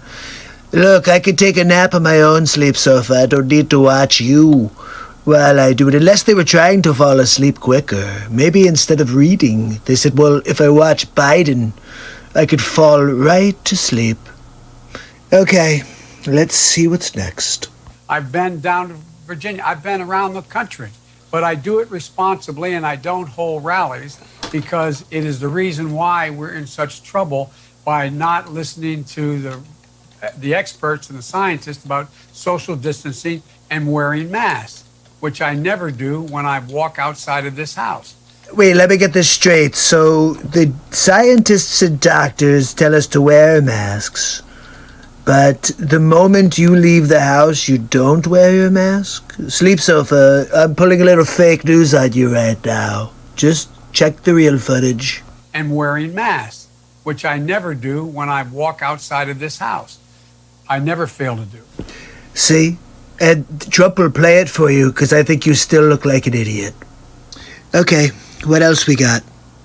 That's who we are. That's how my great-great-grandfather, four greats back got here.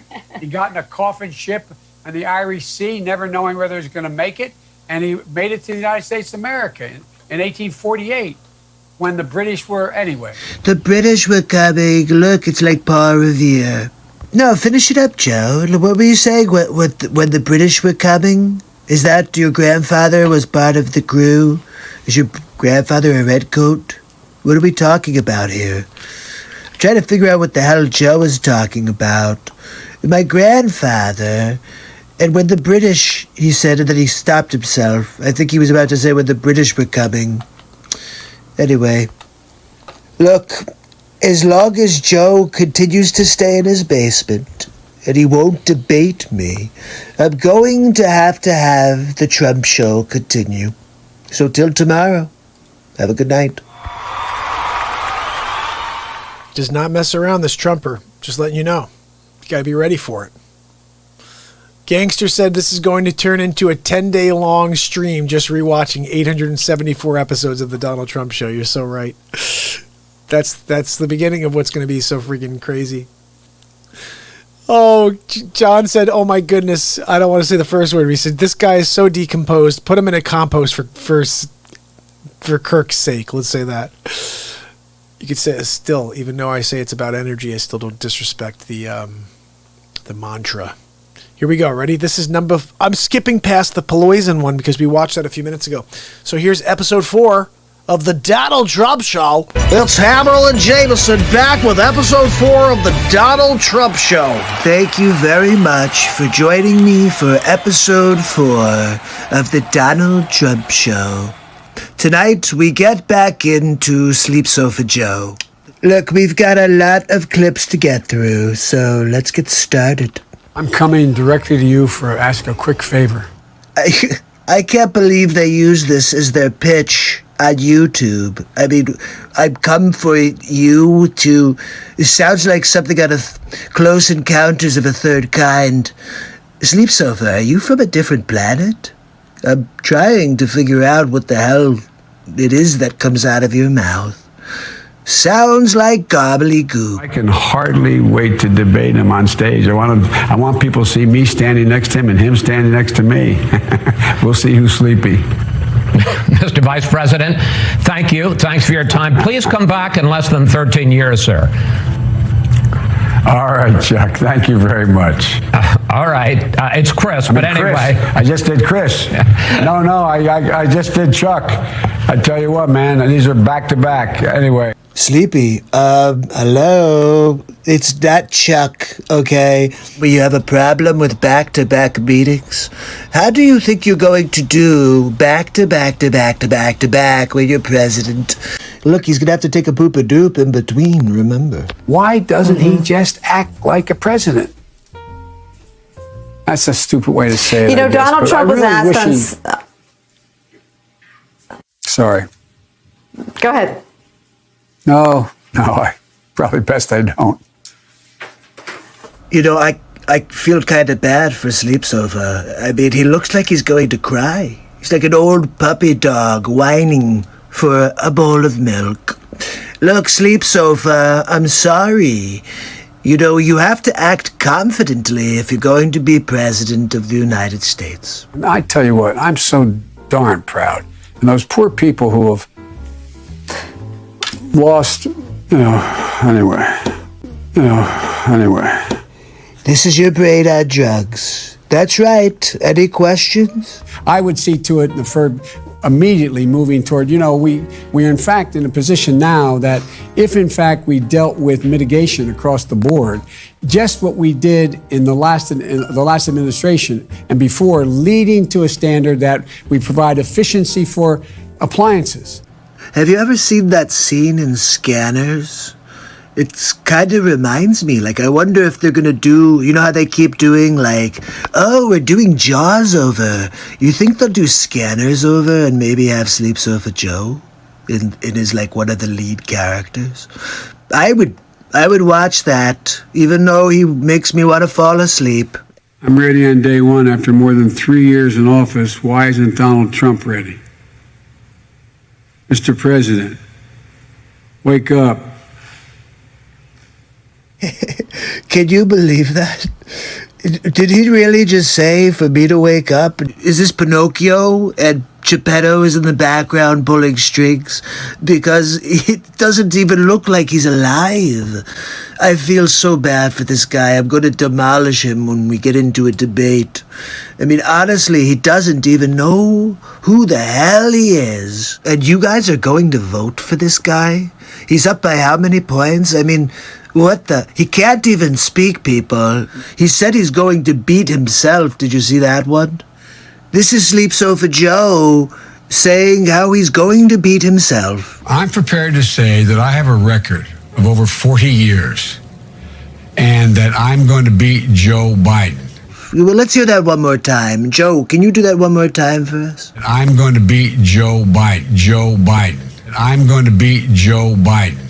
Look, I think that's a good place for us to call it a day. He's going to beat himself. I guess I should just hang back and maybe let him fall on the sword. He may walk outside to get the mail and forget to put his pantalones on. Could be a problem. Anyway, I'll see you tomorrow on the next Trump show. That's right. Have a good night. That's what you get, people. That's what you get. Episode 4 in the books.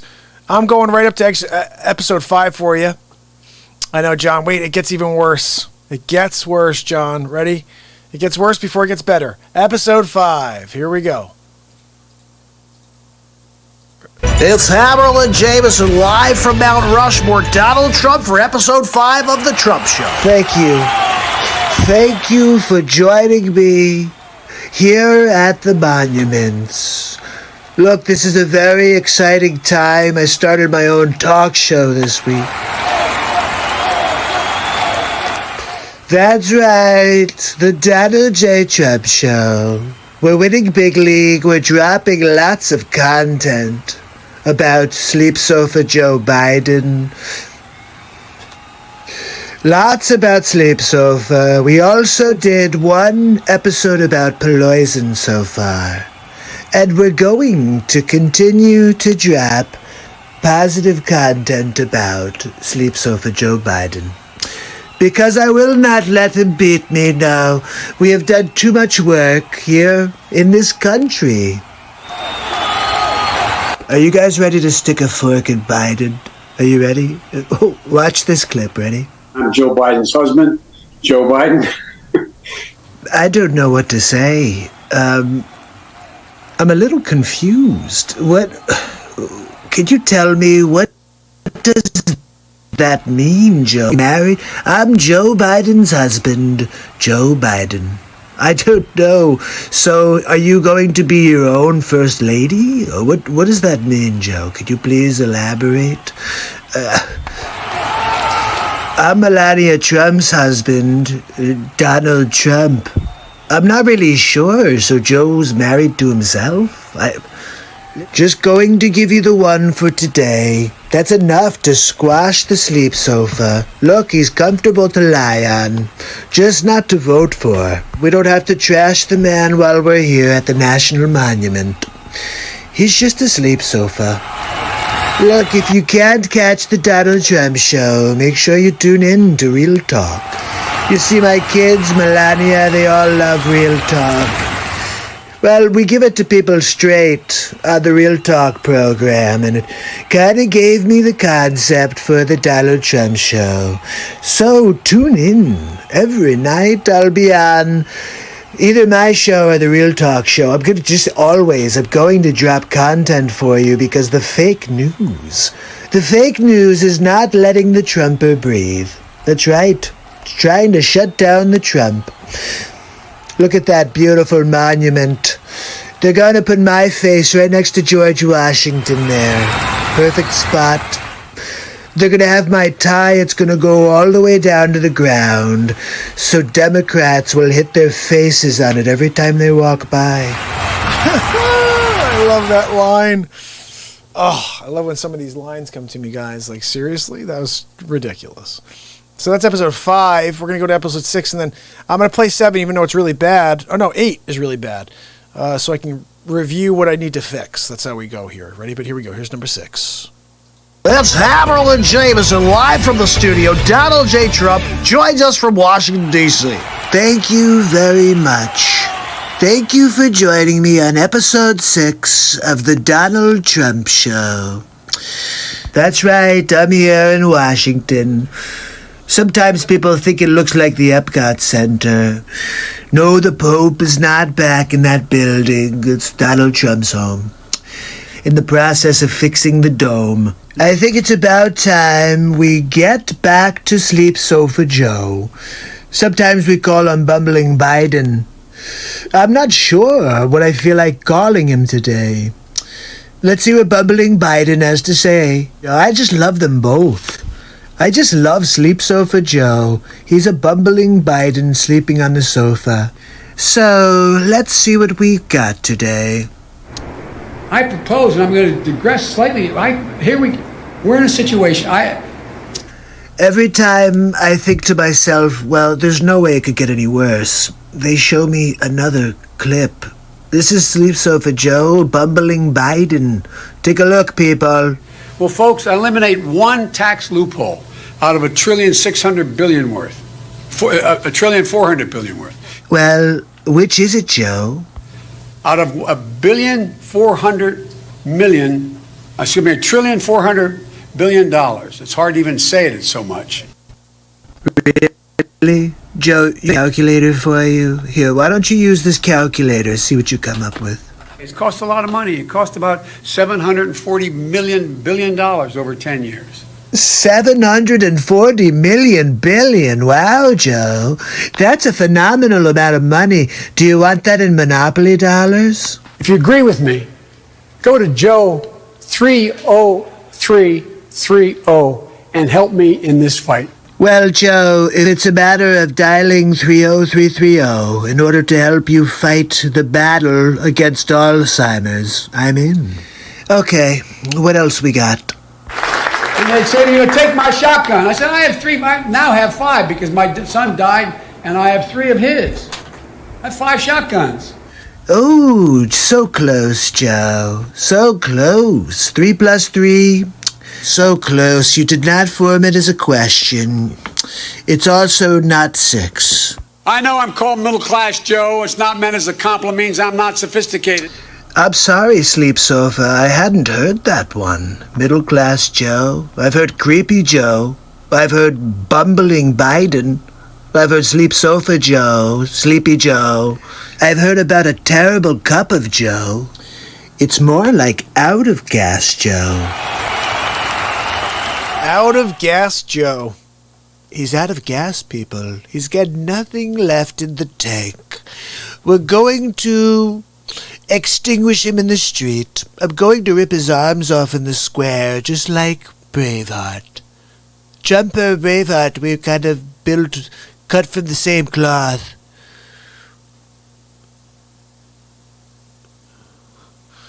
Let's see. Kanye West said something. Let's read it real quick, guys. They'll do this as Hammer. Ready? Kanye West says Planned Parenthood was created by white supremacists to do the devil's work. Organization responds. Presidential hopeful Kanye West has opened up about his political platform, including his scathing thoughts on Planned Parenthood. The power rapper, 43 years old, announced his intention to run for president in a tweet later shared by his wife, Kim Kardashian West. Yep, as she took it with a Vogue look on. We must now realize the promises of America by trusting God, unifying our vision, and building our future, he wrote on Saturday. I'm running for president of the United States of America, and in a new tell-all interview with the Forbes, West addressed his political platform and revealed his thoughts on Planned Parenthood. Planned Parenthoods have been placed inside cities by white supremacists to do the devil's work, he told the magazine.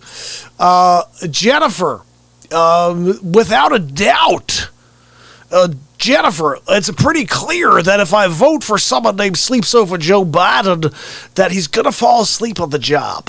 I can't have it. Now, if it's Joe Biden, Kanye West, Donald Trump, and Dick Fauci, now you got a race. Now you got a race. Jennifer, I'm so glad to see you on. Jennifer came on last week, and we were rocking out some music for Jennifer.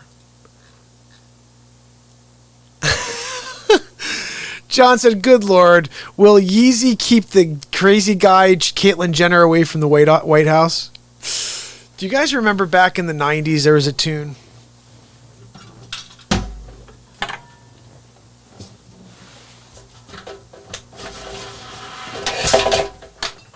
There was a tune, a rap song. It's just reminding me of this when you said this right here, but I got to get my beat seat out if we're going to do this. You know what?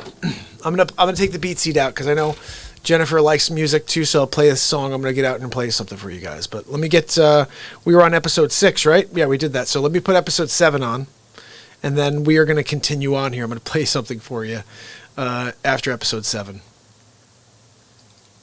Here we go. Sleep Sofa Joe, that's right. Well, I have 2 names for me. You're going to find them out right now. Here we go. Hammerlin Jameson, live from the studio. Donald Trump joins us for the 7th episode of The Donald Trump Show. Thank you very much for joining me on episode 7, The Donald Trump Show. We're going to get right into it today. I've got a lot more on Sleep Sofa Joe. That's right, we're calling him Bumbling Biden as well now. So let's get into it. What do we got? First clip of the show. You gotta, I mean, we gotta reassure. Look, here, my message to everybody I talk to is we're gonna get through this. Are you sure, Joe? It looks like you can't even get through a sentence. We provide a Medicare option. That's exactly what Rap Rock and I talked about in the beginning. I'm sorry, did he just call Barack Rap Rock? I didn't realize he had a pet name for Barack Obama. Hey, Rap Rock, let's get together and go and talk about that foreign policy. Hey, Rap Rock, you want to get together and play some basketball? Hey, Rap Rock, could you make me a PB&J? Absolutely hilarious. I made a mistake. I said it 14 years ago. I trusted George Bush to keep his word. He said he was not going to go into Iraq. This is when it gets really interesting. You ready? Only way we're going to get rid of Saddam Hussein. And it's going to require guys like you in uniform to be back on foot in the desert taking taking Saddam down. Wait, I'm sorry, but didn't you just say that you were against the war, Sleeps Over? I think he's losing his memory again. From the moment shock and awe started, from that moment, I was opposed to the effort and I was outspoken. Let's take a look at Outspoken Joe. Yes, maybe we'll call him Outspoken Joe if it's good. Let's see. Some of my own party have said that it was a mistake to go to Iraq in the first place. But the cost of not acting against Saddam, I think, would have been much greater. The President of the United States is a bold leader, and he is popular. No, after that clip, that's it. We're going to call him Backtrack Biden. That's right. He backtracks. He said that he didn't support the war, that he's talking about George Bush like they're best friends. I'm not sure what's true with Sleeps Over Joe. When I marched in the civil rights movement, I marched with tens of thousands of others to change attitudes. And we changed attitudes. When I was about the age of the guy standing over there, I got involved in the civil rights movement. And now, the truth. I was not an activist. I was not out marching. I was not down in Selma. I was not anywhere else. Okay, so basically, Sleeps Over Joe never did any actual protesting, although he's been campaigning on it for his entire career. The first year in law school, I decided I didn't want to be in law school and ended up in the bottom 2/3 of my class, and then decided I wanted to stay, went back to law school, and in fact ended up in the top half of my class. Look, I really want you to pay attention to the detail in this video right here. I think I probably have a much higher IQ than you do, I suspect. I'm pretty sure that your IQ is a moving number, Sleeps Over. I went to law school on a full academic scholarship, the only one in my class to have a full academic scholarship. So let's get to the truth. Senator Joseph Biden may have more explaining to do. The new questions stem from taped remarks of Biden during an April campaign appearance in New Hampshire. And in fact ended up in the top half of my class. I won the International Moot Court competition. I was the outstanding student in the political science department at the end of my year. I graduated with 3 degrees from undergraduate school and 165 credits, only need 123 credits, and I'd be delighted to sit down and compare my IQ to yours if you'd like, Frank. If I could say one thing. Look, the facts are Sleeps Over Joe was a terrible student. Biden now concedes he did not graduate in the top half of his law school class. He didn't? That he does not have 3 degrees from college. He doesn't? And that he was not named Outstanding Political Science Student in college. Really? Newsweek says Biden actually went to school on a half scholarship, ended up near the bottom of his class, and won only 1 degree, not 3. I'm sorry. I'm sorry. I can't stop laughing. Back then, I guess they didn't fact check you in real time. That must have been a couple weeks later. So funny. Now Biden says Newsweek is right. His memory had failed him. Sleeps Over Joe makes up things. Bumbling Biden. Did you hear him bumble there? He's a bumbler. Bumbling Biden strikes again. Good old bumbling Biden. Let me do something here.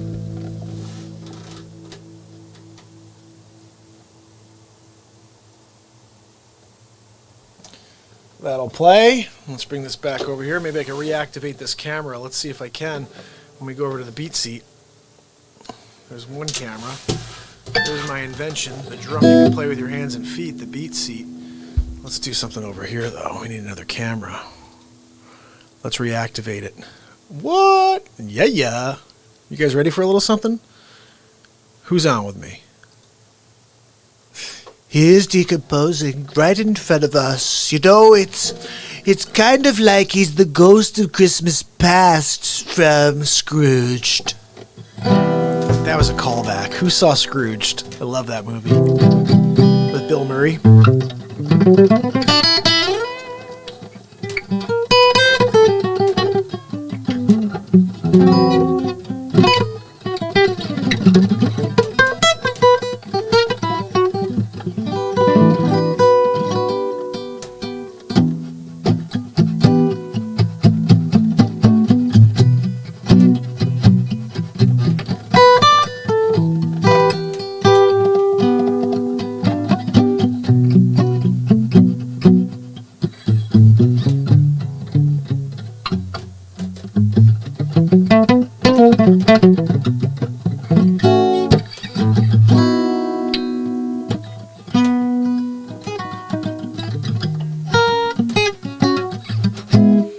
every Christmas. If you don't watch Scrooged, you guys are missing out.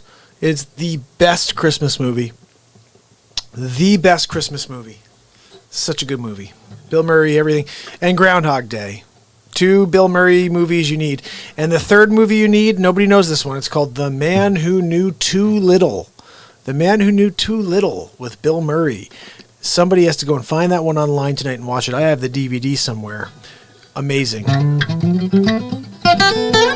The Man Who Knew Too Little. You're going to love it.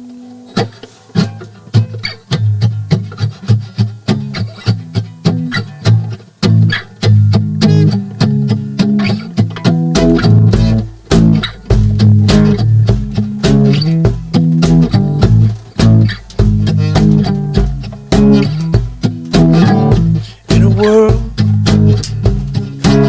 always changing.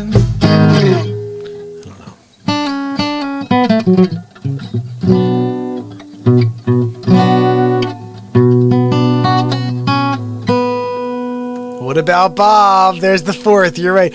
Dr. Marvin. Dr. Leo Marvin. Bob? Mom, I don't treat patients on vacation, Bob. Out of Towners is good too, yeah. But What About Bob is probably one of the best of all time too. Dr. Marvin. Dr. Leo Marvin. Bob? Mom, I don't treat patients on vacation, Bob. I'm in Lake Winnipesaukee for Good Morning America, Bob.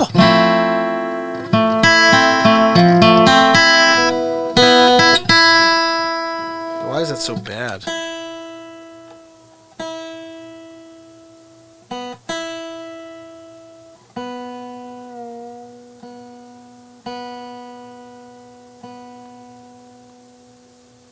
Bottom line, these strings need to be changed.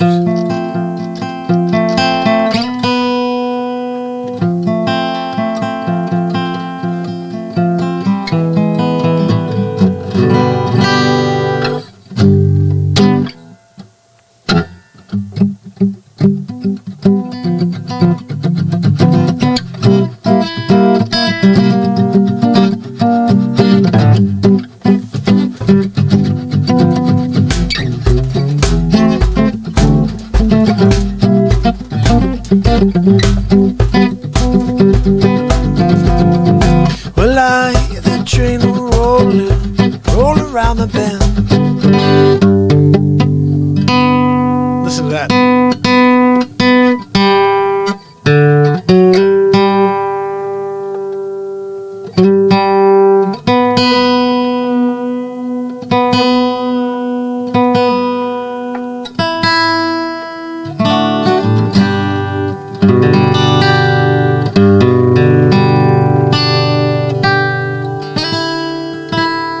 Let's just roll with it then.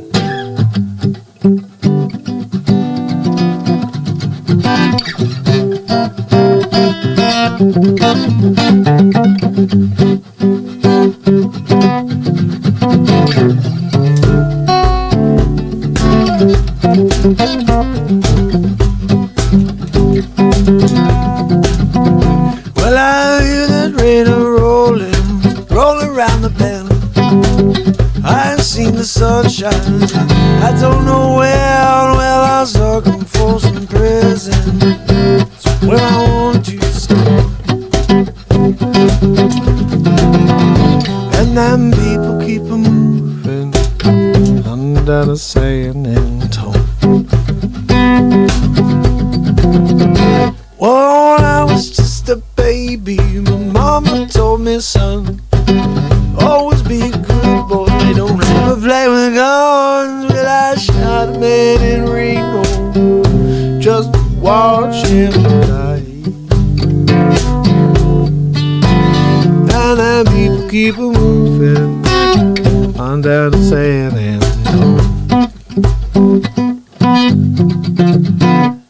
When I was just a baby, my mama told me, son, always be a good boy, don't ever play with guns. But I shot a man in Reno just to watch him die. And then people keep moving under the to San Antonio.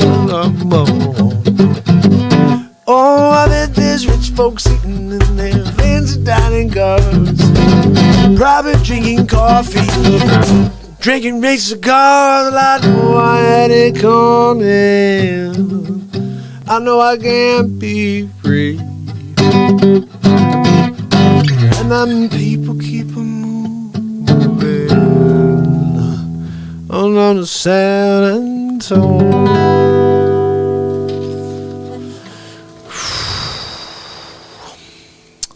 I'm thinking, guys. Hammerlin Jameson introducing Donald Trump. I'm thinking one for the night because I'm kind of tired. Just did 2 hours and almost 3 hours. Even though we started earlier tonight, we're still at 3 hours right now, guys. We're at 3 hours. So I'm going to play something. I'm going to kind of regret ending on this one because the last Trump show was really good. This is number 8, and I made this one right before I went on the air with Ryan, literally to the point where I had to, like, finish it off and download it while I was sharing the Zoom code with him. So there's a lot I'm going to change. Okay, just remember that what you see right now is just like every other time I play you the clip the first time. The first cut is okay, and then it's really good for the final. But this one right now is probably not very okay. I didn't like this one. I don't know. There's too much Biden. There's too much Biden in here. And honestly, he's a chooch. But first, before we do that, I made this tonight too. We might as well just watch it once. I live in the moment, right?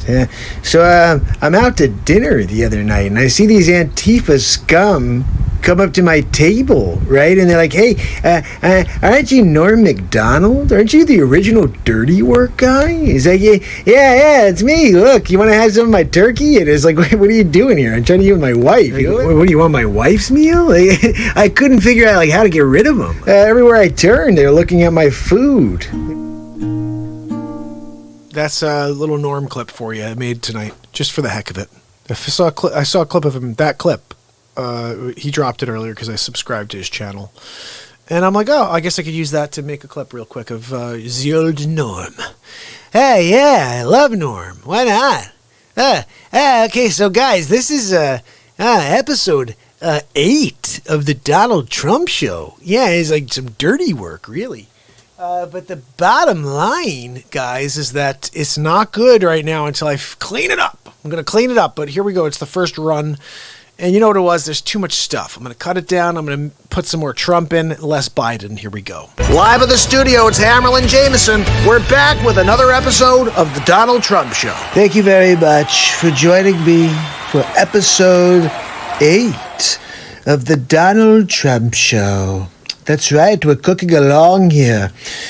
Today we're here to talk about Joe Sleep Sofa, bumbling Biden. We've been kind of going through his exploits over the years. What has he done? Has he done anything at all? You know, one of the biggest problems we have today is young incarcerated individuals. How did that happen? How did we get to this point where we're talking about police reform? Well, let's roll the tape. How about that? Let's roll the tape.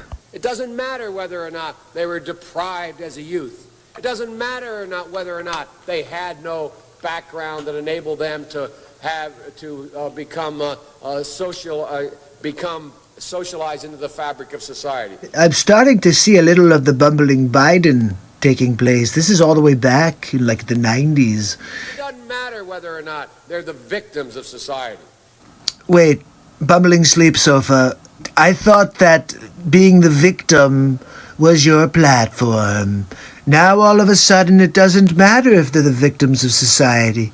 The end result is they're about to knock my mother on the head with a lead pipe, shoot my sister, beat up my wife, take on my sons.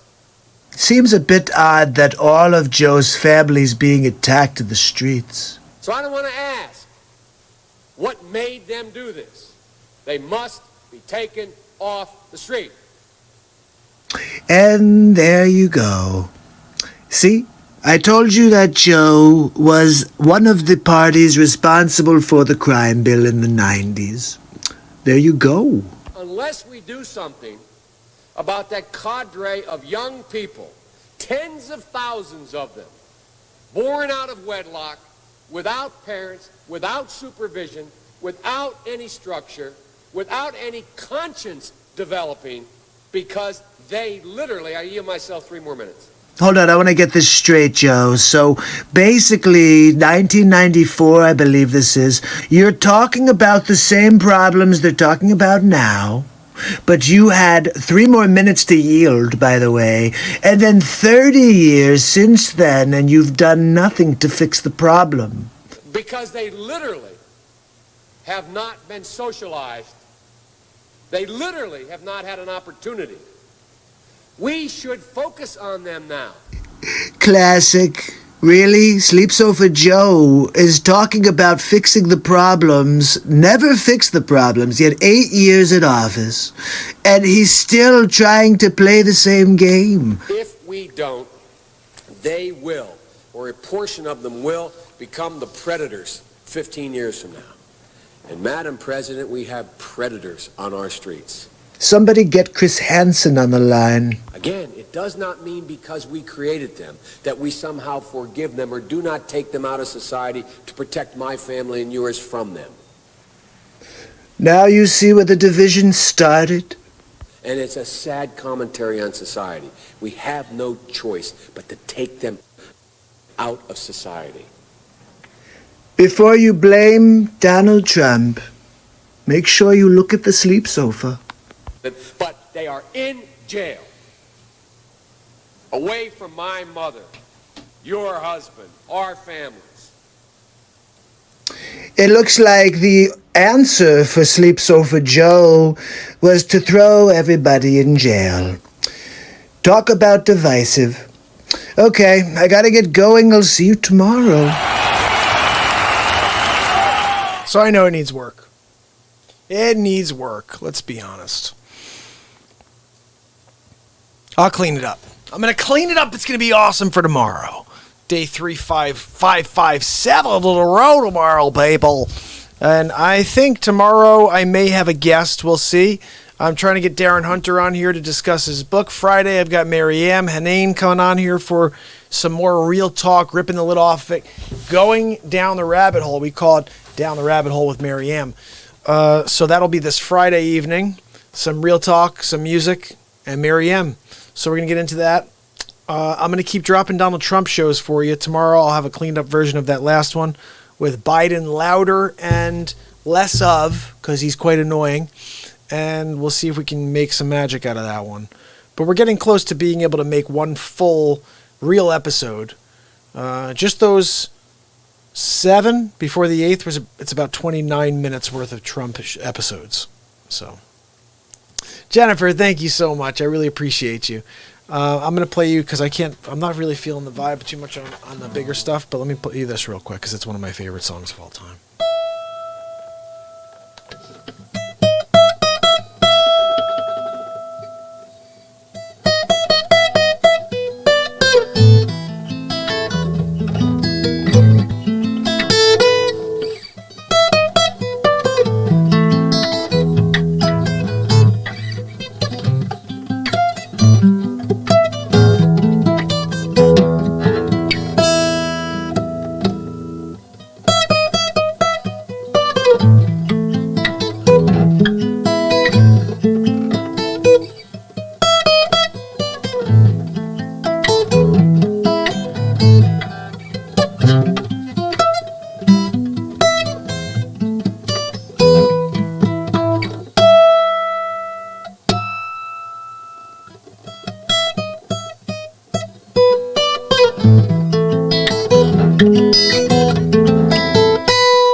You know what I realized? I cannot wait to tune this guitar. By tune, I mean put new strings on it first. Thank you so much, Jennifer. I got to take this one out because that one's just sounding terrible. I have to change the strings on this one too, to be honest. But do we have anything working here? Oh, that's why.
meant to cause you any sorrow.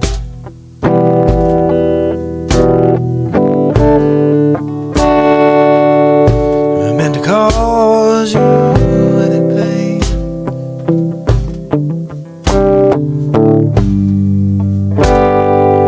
I only wanna see you once I'm laughing. I only wanna see you laughing in the purple rain, purple rain, purple rain, purple rain, purple rain, purple rain, purple rain. I only wanna see you bathing in the purple rain. Oh, I never wanted to be your weekend lover.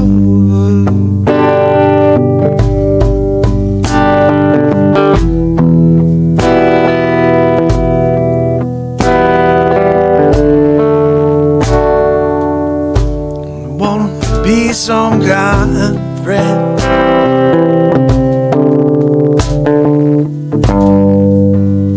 Hey, I could never steal you from another. 'Cause I just shame my friendship had and purple rain, purple rain, purple rain, purple rain, purple rain, purple rain, I only want to see you underneath the purple rain. Honey, I know our times are changing.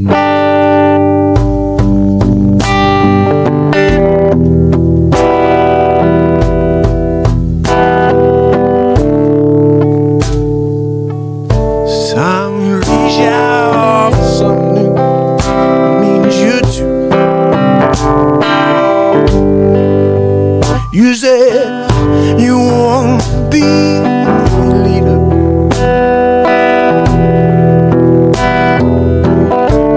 but you can't seem to make up your mind. Oh, the clothes that got you to the purple rain, purple rain, purple rain, purple rain, purple rain,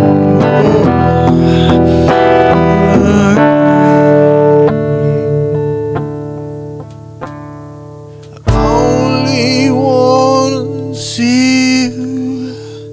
I only wanna see you.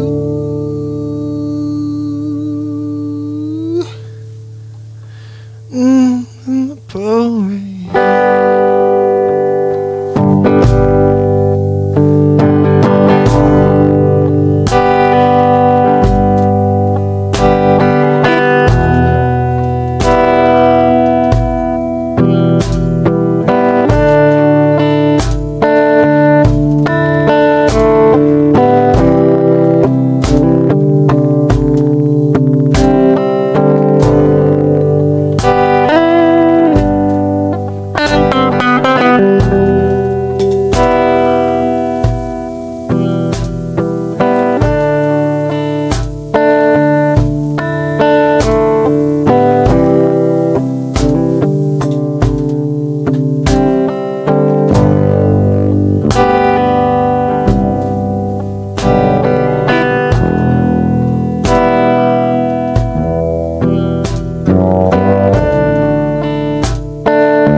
wanna see you.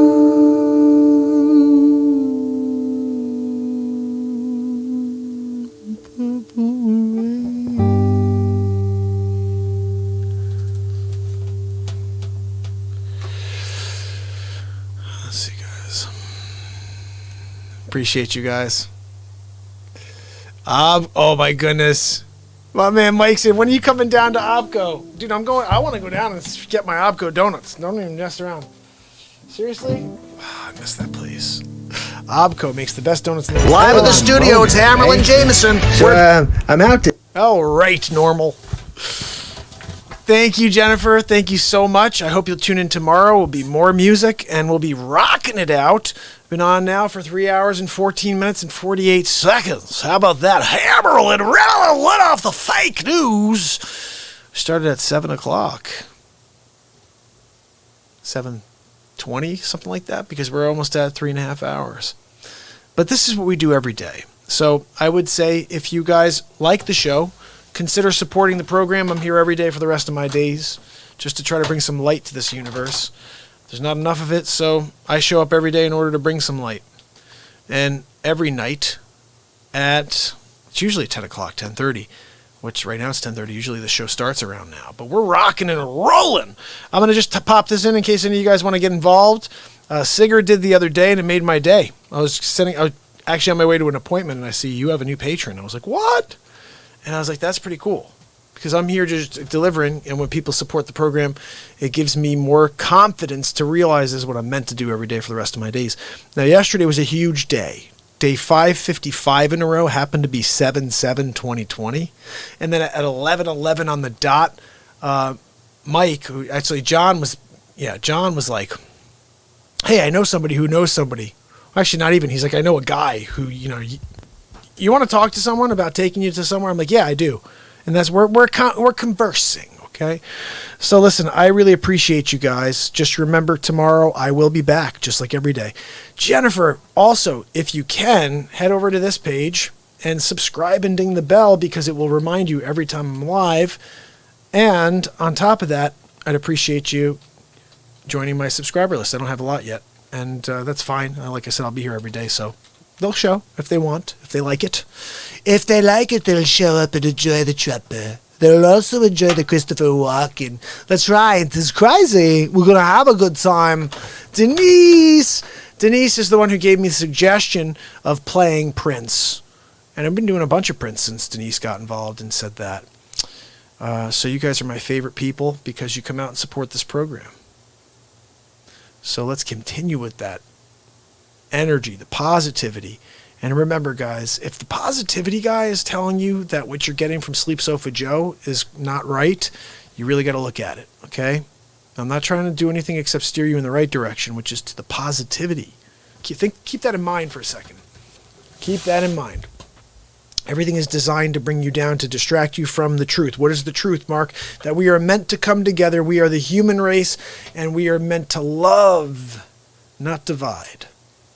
And that's it for today, guys. Remember, I will see you tomorrow.